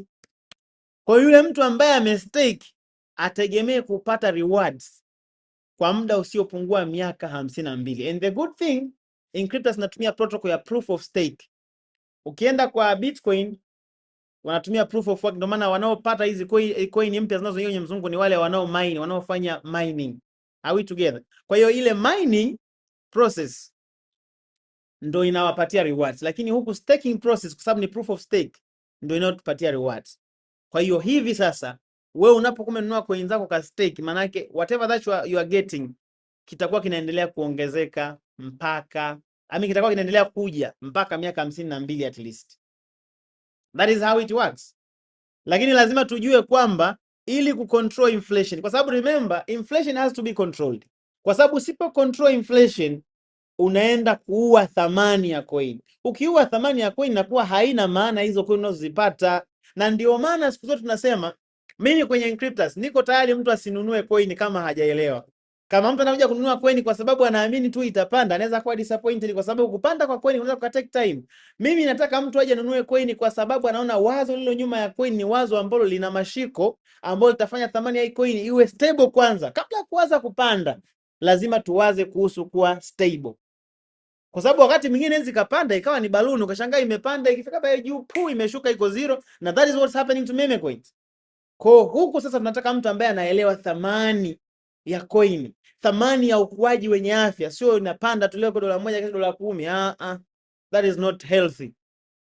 Sasa ile elimu tunayokuwa tunaitoa, watu wanavyokuwa wanapata nafasi ya kuelewa vizuri kwamba hizi coin zinapanda hivi, ndio inayofanya sisi tunakuwa na uwezo wa kumaintain price ya coin na ikafanya vizuri kama ambavyo tunaweza kuona hapa. Are we together ladies and gentlemen? Hii simu yangu imeshaisha charge, nyingine sio inaiweka vipi? Haya, itakaa hivyo. Kwa hivyo ndo namna ambayo natakiwa kuwa jamani. Sasa kwa wale watu ambao tunaona kwenye Zoom hapa, tumeshajua source ya profit inatoka wapi. Na kitu kimoja ambacho niwasisitize tu hapo kwamba kwa sababu supply ya coin iko constant na watu ambao wananunua Ink token wanazidi kuongezeka, na tukumbuke rewards ambazo tunakuwa tunazipata zinatoka kwenye zile coin ambazo zinasupplywa per day. One of the things ambazo tunatakiwa to expect kuweka correct protocol ya operation ya biashara yetu. Faida zetu tunatakiwa zifanyaje jamani? Ile reward ya siku, kwa sababu kumbuka tunalipwa on a daily basis. Kile unacholipwa unatakiwa kifanyaje jamani? Naomba kwenye box yetu tuandike hapo kama tumeelewa vizuri. Naomba uandike hapo. Kile ambacho tunakipata natakiwa kifanyaje jamani? Kipungue. Asante sana. Bwana Zoom, jina lako unaitwa nani jamani? Kwa hiyo lazima kipungue. Sawa. Engineer Festo anasema naomba kuelewa maana ile day reward ilikuwa 0.3 nao iko 0.27. Means mgawanyo wa ile 1.7% kwa investor na kusababisha sasa Okay, Scott nimekupata vizuri. Engineer Festo, nadhani pia ulikuwa umekwama kidogo kwenye kunisikiliza, kwa sababu concept ambayo umeuliza ndio hichi ninachokifundisha hapa. Ndio maana unaona wenzako wamejibu hapa, Zainabu amejibu, Scott amejibu hapa kwa sababu ndio nilichokuwa nakifundisha. Kwa sababu kama ulikuwa unanisikiliza vizuri, nimesema phase ya kwanza supply ilikuwa direct proportional to demand, kwa sababu whatever that was staked 1% of it ndio kilikuwa kinakuwa released to the market. Lakini baadaye ilipofika staking imezidi milioni moja, manake 1% inakuwa ni 10,000. Kwa hiyo hata kama ikizidi, tumejua kwamba 1% should be equal or less than 10,000 tokens. Yaani 1% lazima iwe sawa sawa au chini ya coin 10,000, which means release ya siku haiwezi kuzidi coin 10,000. Na hiyo yote inakuja kwa sababu ni kucontrol inflation ya coin zisiingie nyingi zikasababisha bei iporomoke. Manake bei ikiporomoka unakuwa na macoin mengi ambayo hayana thamani na kuwa ni useless, si ndio? Kwa hiyo kama release ya token imesha stick kwenye 10,000 na watu wanao stake wanaongezeka, na tunajua source of profit ni zile coin 10,000. Sasa inawezekana vipi zibakie pale pale? Manake itakuwa ni surprise kama percent tunayolipwa isipopungua, ila itakuwa ni sahihi kama percent itakuwa inafanyaje, inapungua, kwa sababu supply is constant and the demand is increasing. Are we together? Bwana Festo amesema ameelewa. Thank you very much. Kwa hiyo kama tumeelewa vizuri, naomba tuende kwenye box na type namba 111. Nenda kwenye box type namba 11, alafu tuende kwenye kipengele cha mwisho ambacho sasa tunaenda kuangalia kwa kutumia calculator yetu ya simulator. Tunaweza tukafanya estimation kwamba nikiwa na mtaji fulani naweza nikapata kiasi gani. Let me see. Je, inaweza kupungua kufika zero? Kufika zero kabisa au unamaanisha nini Bwana Festo? Yaani kwamba kufika zero, yani unamaanisha zero kwamba hakuna faida au unamaanisha nini? The thing is, baada ya miaka 52 inki zote zitakuwa zimeisha. Kwa huwezi ukapokea faida ya kitu ambacho hakina supply. Hata Bitcoin ikifika mwaka 2140 zitakuwa zimeisha. Sema tu labda ungeniuliza kwamba staking business itakuwa imeisha? The answer is no, kwa sababu staking ina source mbili za profit. New token supply, lakini na transaction fees. Kwa hiyo faida ya kutumia coin mpya baada ya miaka 52 itakuwa haipo, ila faida ya transaction fee itaendelea kuwepo, although transaction fees faida yake huwa iko chini kukompea na token, kwa sababu inategemea miamala mingapi imefanywa kwa siku, na kama ile miamala imepitia kwenye pool ambayo wewe ndio umeweka pesa yako. Lakini kufika zero, yes, ni kwamba supply itakuwa imeisha. Sasa where are you going to get the profit? Kwa hiyo kupata profit from the new tokens itafika stage lazima iishe, kwa sababu we have a limit of 200 million, which in fact is 190, kwa sababu 10 million zilienda kwa kampuni. Kwa zinazobakia lazima ziishe, na ndio maana tumepiga hesabu hapo, itachukua miaka isiyopungua 52. Are we together, ladies and gentlemen? Sio kama Bwana Festo kwa umenielewa vizuri hapo. Kwa hiyo hiyo ndio logic iliyopo, kwa sababu lazima tujue hii staking mechanism ambayo imewekwa hapo ni strategy ambayo inasaidia kuingiza coin zote kwenye mzunguko bila kuaffect bei ya price kwenye extent ambayo itaaffect investors. Ndio strategy hiyo. Kwa hiyo wewe unapokuwa umewahi kununua inki umestake, maana yake umewahi fursa.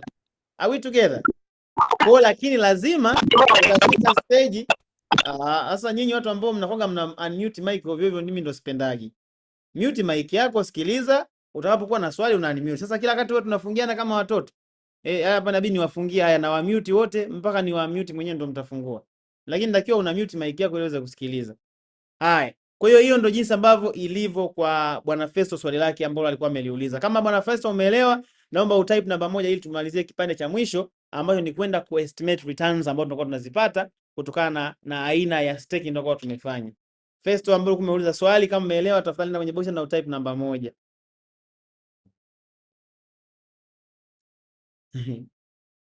Cuthbert Miller anauliza, can't the company request another set of tokens?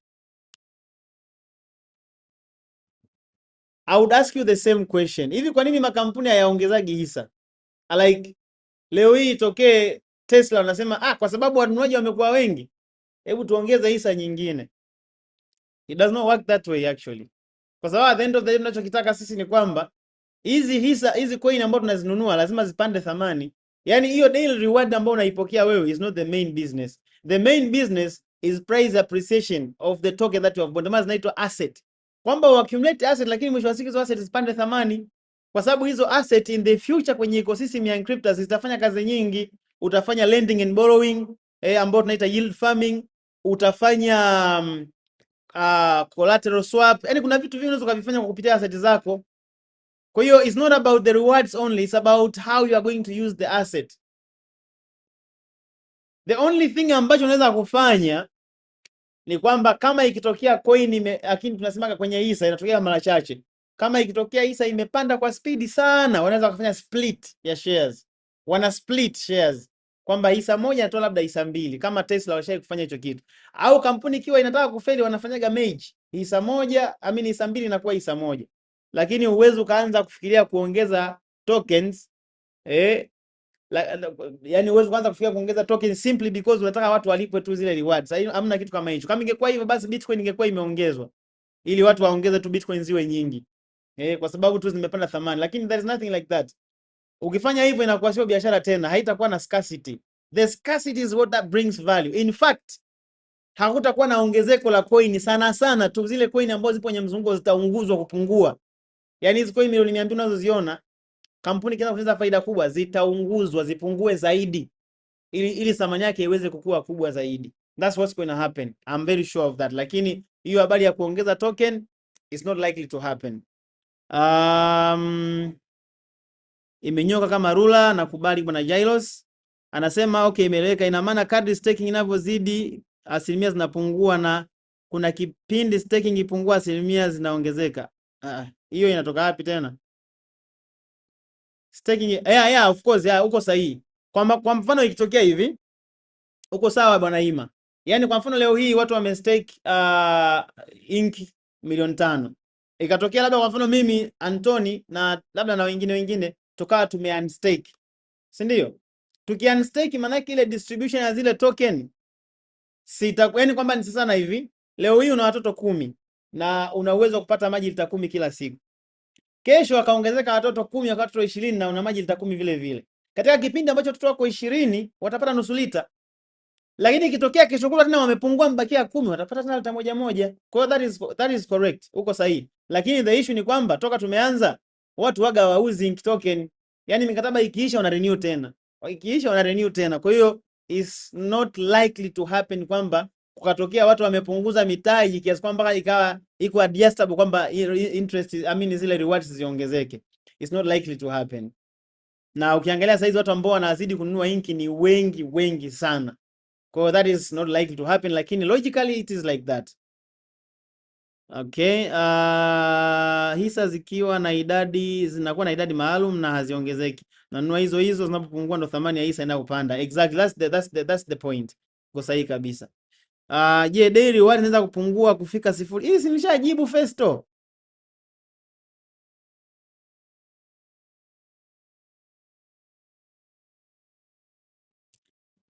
Festo, nimekujibu hili swali, labda hujanisikiliza vizuri. Nimesema hivi, staking ina source ya profit ngapi?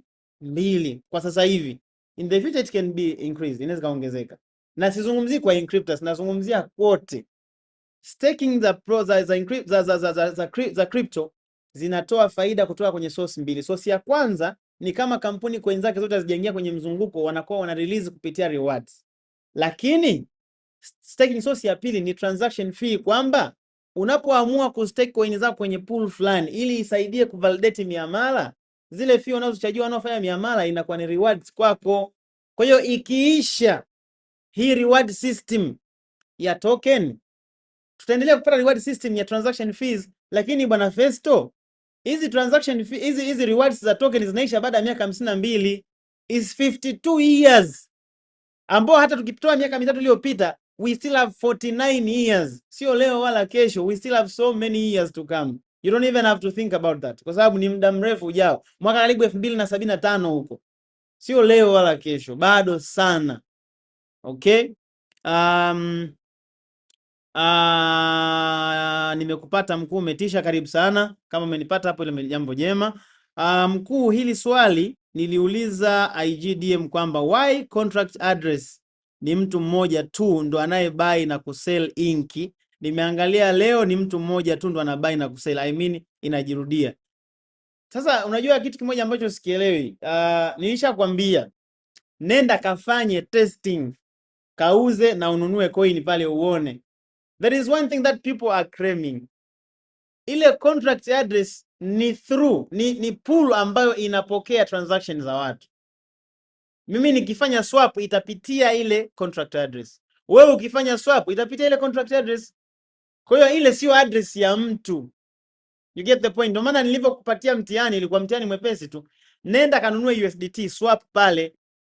Je, utakuwa umeswap wewe au ameswap mtu mwingine? Ndio uangalie transaction inatokea, sababu zile transactions zinatokea pale, ziko pale open. Zinaonekana, zipo pale. Kwa hata mimi nikifanya saizi itaonekana, wewe ukifanya itaonekana, lakini you have to know there is a contract that is guiding all the transaction through. Sio kama unaelewana vizuri? Hivi kwa akili yako wewe leo hii Inkryptus ina watumiaji 10,000 ambao wako active na more than 4,000 ambao wananunua na kuuza ink. Kwamba ni mtu mmoja tu ndio ananunua yani. Does it make sense? Kwamba leo hii itokee kwamba ni mtu mmoja tu. Hata sasa hivi hata ofisini, hata Tanzania tu peke yake ina watu ambao kila siku wananunua na kuuza ink token. Sasa inakuja na anakuwa mtu mmoja. So umekariri vibaya kwamba ukiangalia ile address unafikiri address ni ya mtu fulani ndo anaye swap. No. That's a contract address of the ink pool.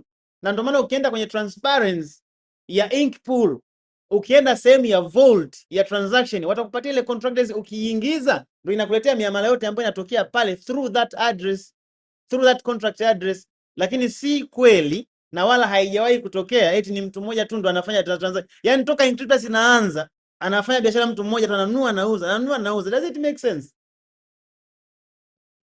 It does not make sense and it's not happening that way. Hata kama ingelikuwa ni kudanganya watu, that would have been very stupid. Kwa hiyo hicho kitu hakipo. Kwa hiyo ile ni contract address ya pool, na ndio maana ukienda kwenye transparency utapewa ile contract address ambayo ndio itakupatia operation za contracts za miamala za watu kuuza na kununua. Are we together? Kwa hiyo si kwamba ni mtu mmoja, ni pool moja ndio tunayofanya. Pool moja ndio ipo. Sawa sawa, lakini si kweli kwamba eti mtu mmoja ndo anayefanya miamala. Hata watu ambao wanatumia Inkryptus wenyewe watakukatalia. Kwa sababu hata ukikaa wewe mwenyewe ukae hivi, chukua simu yako hapa, fungua ile pool pale, swap. Ukiswap utaona instantly pale muamala umejirekodi pale moja kwa moja. Kwa hiyo ndio kitu ambacho kipo hivyo. Kwa hiyo ni kitu ambacho sometimes kabla hujaanza kujaji unafanya. Mbona it's very simple. Chukua dola zako 10 USDT, alafu swap ukiwa unaangalia pale kwenye ile pool. Ukiswap, je, transaction ikitokea inasoma ya nani? Are we together? It's simple as that. Kwa sababu nikikwambia uamini ninachokisema, ndio maana siku ulivyoniuliza nilikwambia nenda kanunue USDT 10, swap, alafu angalia kwenye transaction hapo. Itakuonesha, alafu uone aliye swap ni huyo mmoja au ile, ndio utagundua kwamba ni contract address ambayo ina guide pool ya Inkryptus. Lakini tunaofanya miamala tuko tofauti tofauti. Are we together? Nimekupata hapo, sawa. Kama umenipata basi vizuri. Asante sana kiongozi kwa madini, karibu. Sawa, nadhani mpaka sasa hivi kama kuna swali jingine naomba reserve, tuende kwenye kipengele cha mwisho kwenye estimate returns, alafu tukirudi sasa ndio muendelee na maswali ambayo mlikuwa mnaniuliza. Naomba minimize screen yangu hapa, alafu niende kushare hii screen hapa. Sasa watu wangu wa TikTok huku sijui hata mtakuwa mnaonaje. Ngoja nitajaribu kufanya screen hapa. Let me open this. Staking calculator. Okay. There we go. Screen. Hapo. Sasa ngoja nijaribu, watu wengi wa TikTok huku naomba nijaribu kufanya kitu kimoja. I hope mtaweza kuona. Sasa hii hapa inaitwa staking calculator. Ni calculator ambayo inakusaidia wewe kuweza kuestimate. Kumbuka neno estimate. Naomba nirudie tena. Linakusaidia kuestimate returns zako. Nikisema kuestimate maana yake kuna dynamics ambazo zinaweza kusababisha kipato chako kikabadilika kutokana na thamani ya coin, lakini pia hizo rewards ambazo zinatolewa kila siku. Tumeshasoma tukaona kabisa rewards zinakuwa zinapungua kutokana na kwamba supply ni constant, demand nayo inaongezeka. Lakini tumesoma tukajua kwamba price ya hii coin inabadilika kutokana na watu wanavyokuwa wananunua na kuuza kwenye market. Lakini kwa sababu wewe ni mtu ambaye umeamua kununua hii token kwa sababu ya wazo la ile project na ukaona kabisa in the future you are not planning to sell it anytime soon, maana yake umeamua kustake, na unapo stake unakuwa subject kwenye list ya beneficiaries ambao wanapata coin mpya kwa siku. Sasa ukitaka kuestimate returns lazima ujue kitu kimoja. Kwanza kabisa, biashara yetu sisi changamoto kubwa huwa ni price fluctuation. Are we together? Kwamba there is no way ukafika ukasema kwamba bei ya ink itakuwa ni ile ile. No, inabadilika kwa sababu mtu akilipa rewards zake yuko free kuziuza muda wowote. Kwa hiyo muda mwingine watu wanauza, muda mwingine watu wananunua, lakini ile ratio ya sales and buys ndio huwa inatafsiri bei ya coin kwa siku. Kama buyers walikuwa powerful than sellers, bei itapanda. Lakini kama sellers watakuwa powerful than buyers, then bei itashuka. Lakini uzuri ni kwamba kwa sababu coin yetu ina tokenomics nzuri, na ndio maana kwa miaka mitatu imekuwa na performance nzuri sana sana sana, na ni moja kati ya top performance ya coin zote ambazo unazijua wewe, kwa sababu haijawahi kushuka below listing price. Inki mwaka 2020 ilikuwa 0.8, lakini leo tunavyozungumza inacheza kwenye 1.6. Na kumbuka hapa katikati kuna watu wamestake, wametengeneza faida ya inki za rewards zimeenda 2 times, 3 times, 4 times, na watu wametoa, na hata siku moja hujawahi kuona mtu anasema nimetaka ku withdraw nimeshindwa, nimetaka ku swap nimeshindwa, au sijui withdraw sijui zimekwama. We have been running smoothly, we have been cruising smoothly for the last at least 6 years. I mean 5 years. Are we together? Sasa hii pool yetu sisi, unapokuwa unanunua ink token, unaweza ukanunua ink token zako ukaziloki kwa miaka mitatu, miaka miwili, mwaka mmoja, miezi 6, au ukaziloki katika mfumo ambao uko flexible. Nikisema flexible maana yake nini? Flexible contract inakuruhusu wewe uweze kutoa coin zako muda wowote ukijisikia, lakini sio hivyo tu, inakuruhusu wewe kutoa faida muda wote unaojisikia. Lakini contract ya miezi 6 mpaka miezi 36, yani miezi 6 mpaka miaka mitatu, unaruhusiwa kutoa faida muda wowote ukijisikia, lakini mtaji utatoa pale ambapo contract itakuwa imeexpire. Hilo ni jambo ambalo natakiwa wote tulijue. Sasa basi, mtu leo hii ana hela yake, let's say ana milioni 5. Let's say tuchague hapa Tanzania ni shillings, afu tuweke hapa labda huyu mtu labda tuseme ana milioni 2, mfano ana milioni 2. Hii ni milioni 2, 1 2 3 4 5 6. Note, Inkryptus haipokei pesa za fiat. Inkryptus does not take cash, okay? Inapokea crypto peke yake, na ndio maana ukiwa na cash zako lazima ukanunue USDT ndio unakuja kuzideposit Inkryptus. Kwa hiyo basi tunapokuwa tunaandika hapa ni kwamba ukiwa na milioni 2 kutokana na bei ya coin ya leo, let's say au watu waandike milioni 5, 5 million. Okay? Ukiwa na milioni 5 kutokana na bei ya ink ya leo, ukienda kuchange utapata coin 1253.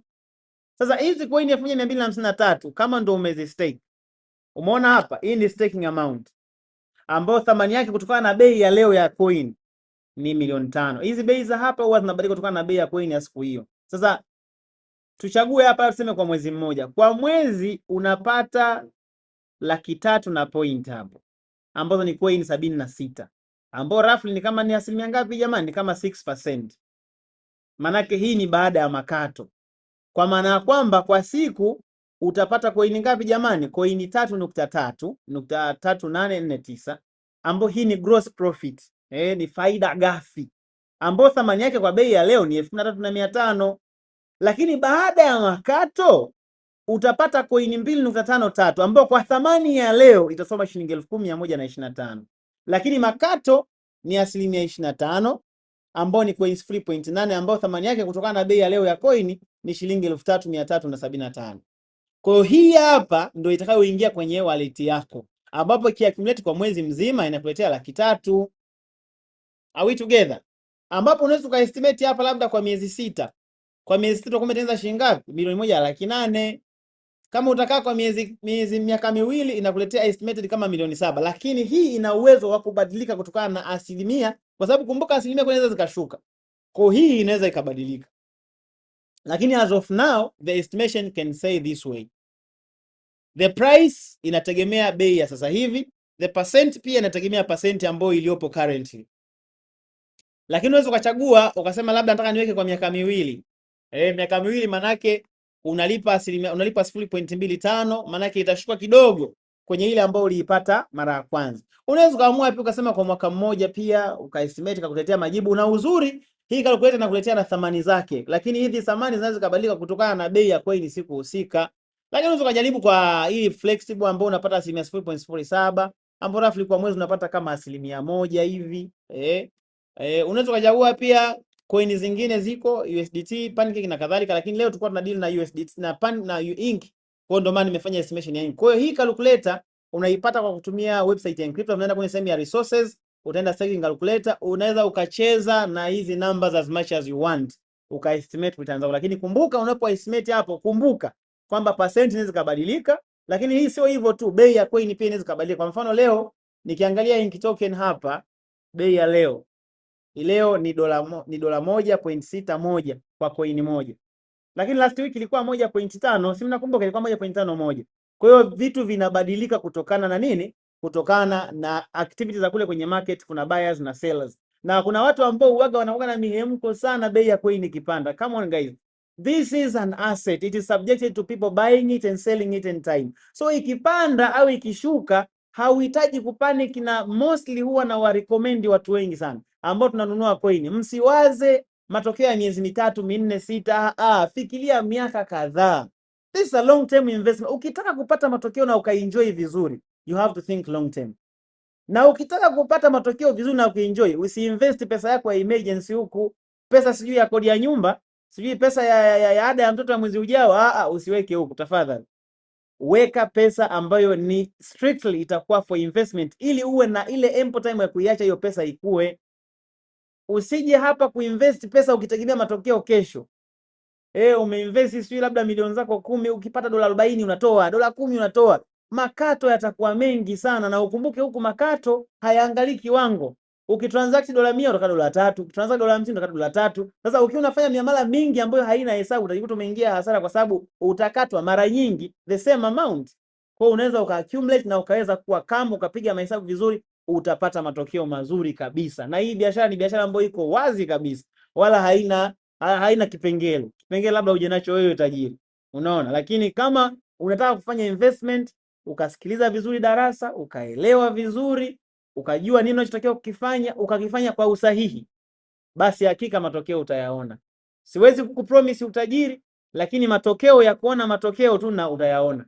Ila ukifanya bidii, ukacapitalize vizuri engagement yako, obviously una uwezo wa kubenefit na uka exceed beyond the limits, ukatajirika labda kuliko kutengeneza tu pesa ya kuhimu kimaisha. That is possible, lakini garantia ya kusema utatajirika, hiyo mimi siwezi kugarantii. Ila kupata matokeo, kama utasikiliza maelekezo vizuri, utayapata. Ila ukifanya extra, you can be rich. That is very possible.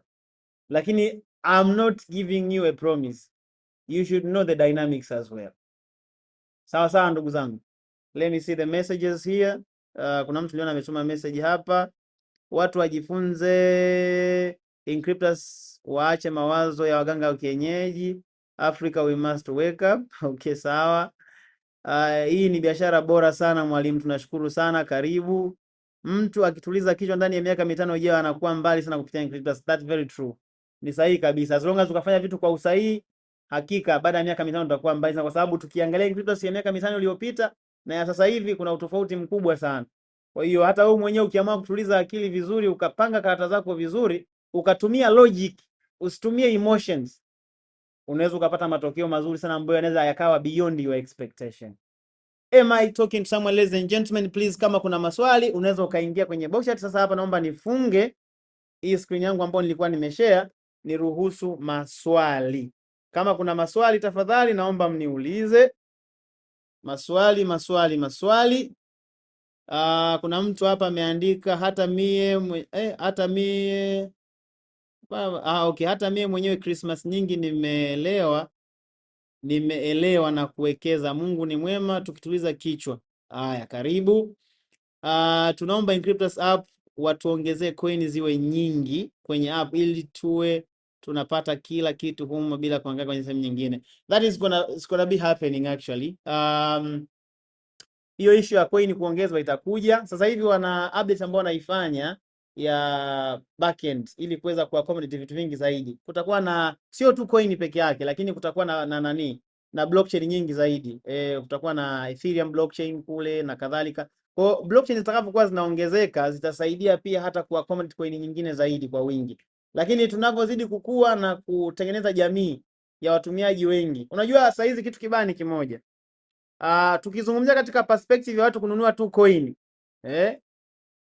watu wengi kununua tu coin bado inaweza kaa haisaidii sana, lakini tunachokitaka sisi ni watu watengeneze pesa, alafu akishapata pesa sasa zile faida ambazo tunakuwa nazo zinaweza kukusaidia. Unaweza kununua hizo coins za kuhold, kwa sababu coins za kuhold matokeo yake yanaweza ka take time sana. Sasa unaweza kununua coin na hela zako za kodi, hela yako ya ada ya watoto, ukanunua coin, umedanganywa kuna bullion inakuja, na wewe unaamini tu kwamba bullion inakuja. Unashangaa inafika muda wa kulipa ada za watoto, coin imeporomoka kwa 80%, unaanza kusema crypto ni utapeli. Ni wewe umejitapeli kwa sababu ulikuwa hauna mindset sahihi. Uliamini matokeo bila kujua processes zinakuaje. Jamani, mimi nasisitiza kila siku, usiamini matokeo kabla ya kujua process. Elewa process kwanza ndio uwe motivated na matokeo, lakini vinginevyo utaichukia crypto my friend.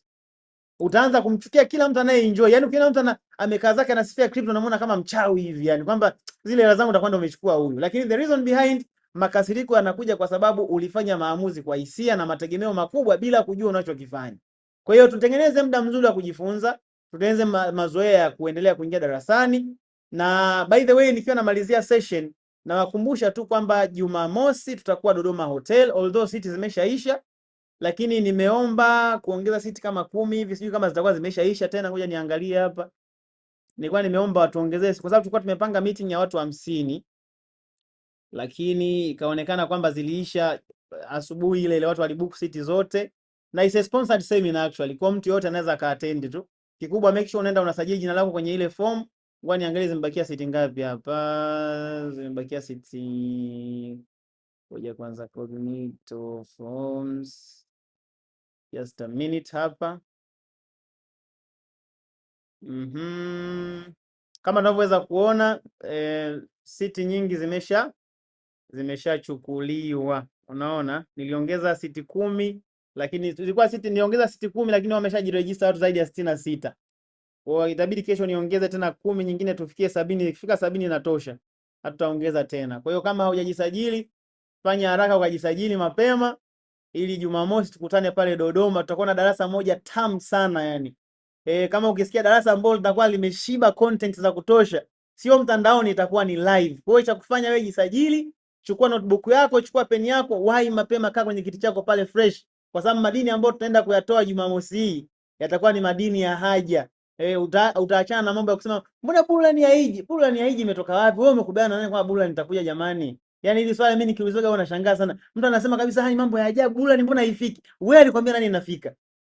Kwa vigezo vipi? Yaani kwa nini ufikirie kuwa convinced na matokeo kabla ya kujua processes zinakuaje?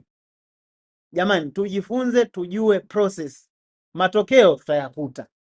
Yaani ni bora ujue process alafu usijue matokeo yatakuja, lakini sio uwe na matokeo uweke na mategemeo, ujue process ikoje, matokeo yasipotokea unakuwa disappointed bila kujua hata ulipokosea ni wapi. Mjasiriamali siku zote huwa hatakiwi kufeli, anatakiwa akosea ajifunze. Sasa wewe unakuwa unajifunza kitu kwa kuangalia matokeo, hata ukijikwaa, mtu anakuuliza ulijikwaa wapi? Walisema bullion inakuja. Kutoka wapi? Wewe ulisikia wapi? Mwaka juzi ilikuwa bullion. Kwa hiyo aliyekwambia previous performance guarantee the future performance ni nani? Lazima tuamke, tuwe na usahihi wa fikra katika kuengage na industry ya blockchain. Industry ya blockchain haina shida jamani, ila shida inakuja kwenye sisi tunavyochukulia vitu kama miujiza. Kwa kweli hapo tutakuwa disappointed sana. Mimi niseme tu kwa kuwa sijaona swali upande wa TikTok huku, sijaona swali. Anwar, hey Anton, it's been a minute. Yeah, it's been a while bro. How you doing? Karibu sana kwenye session. I see some people have been liking the comments, lakini sijaona swali. Let me go back and see kama kuna swali. Ni vema kustake. Okay, alikuwa ameuliza swali. Okay, let me check. Mimi bado sijaanza, but nataka kujua kianzio ni kuanzia kuinvest. Okay, kianzio ni kiwango chochote kile. unaweza ukaanza hata na 100,000, 20,000, lakini mimi huwa na recommend kitu kimoja, kwa sababu unapokuwa umenunua USDT zako kule, ukizideposit pale, unaposwap kuwa ink unachajiwa $3. Sasa haijalishi ni una swap kiasi gani, $500, 600, 700, it's the same thing. Sasa ni vizuri ukawa na reasonable amount ya tukichajiwa, hiyo ina make sense. Mimi recommendation yangu, kama hata kama na hali mbaya, fanya dollar cost averaging kwa kutumia dola ngapi? 50 na kuendelea. Hizi nyingine sikushauri sana, kwa sababu utakuwa na makato yenye gharama zaidi kuliko kile ambacho unakitunza. Datius anasema swali, mbona umesema mnasema tulock coin zetu lakini nyinyi hamjalock liquidity?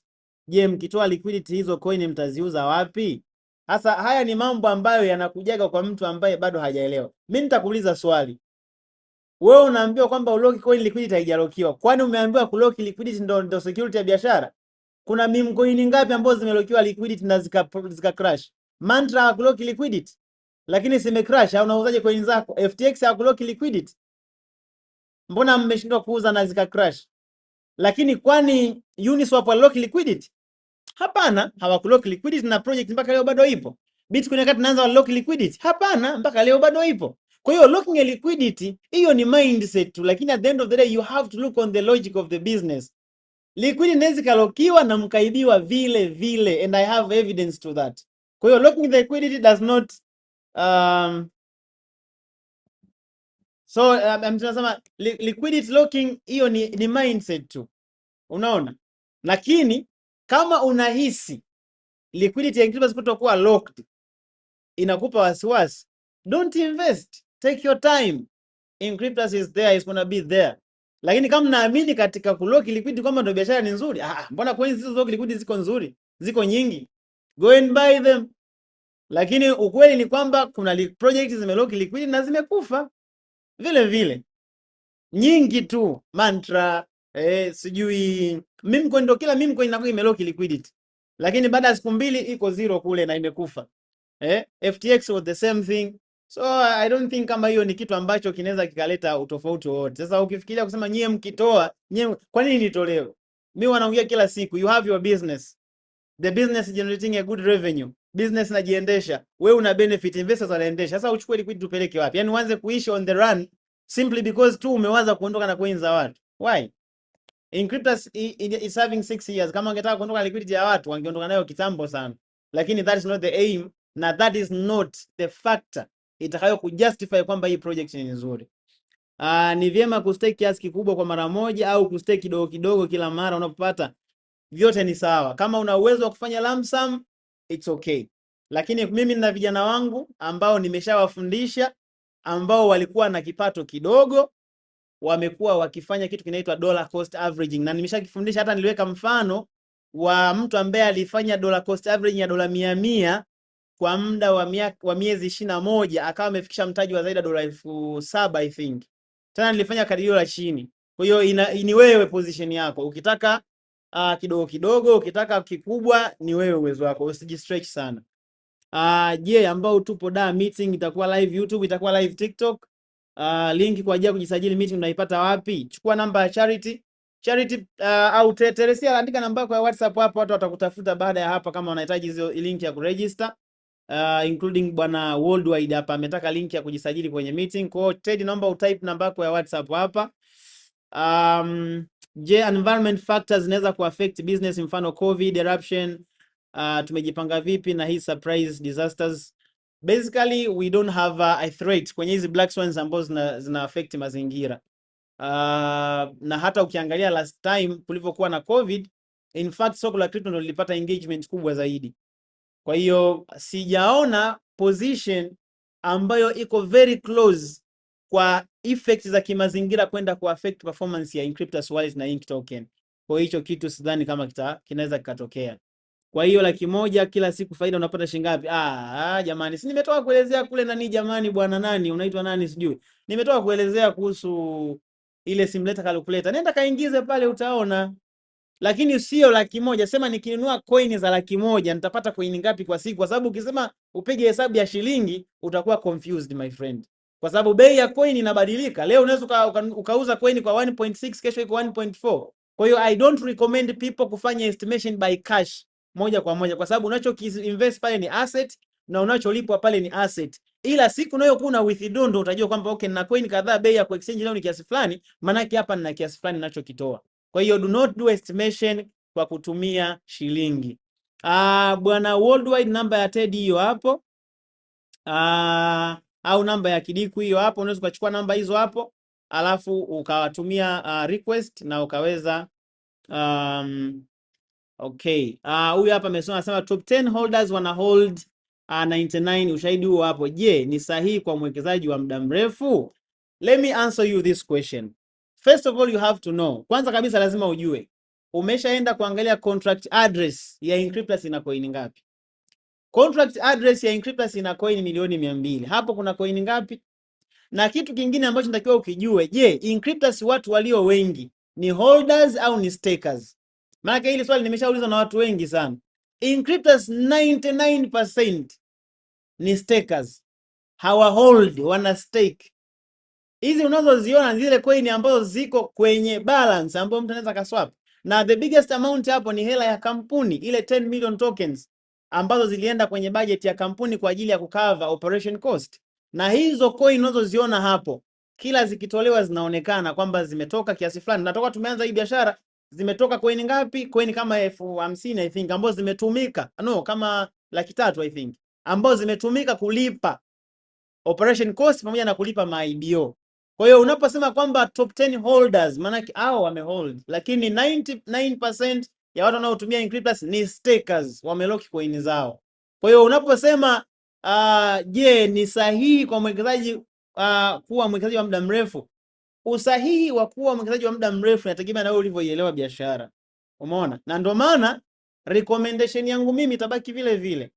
You have to focus on the long term investment. If you do for a short time, you are going to be disappointed. Lakini I have not told you to start. If you feel something is having a doubt, take a time. Wait 1 year, 2 years, 3 years, you find you're comfortable, karibu.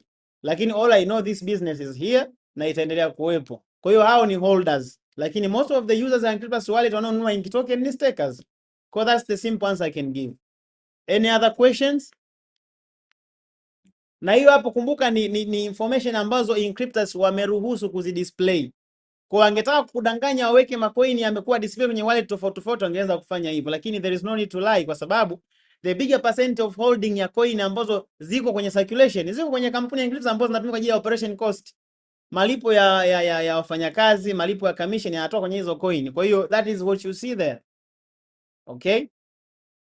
Kama kuna swali jingine, any other questions? Kama hakuna swali jingine, basi naomba tuende kwenye box chat na utype different numbers, type 111, you can type whatever that you can do to make sure that najua kabisa kama somo limeeleweka.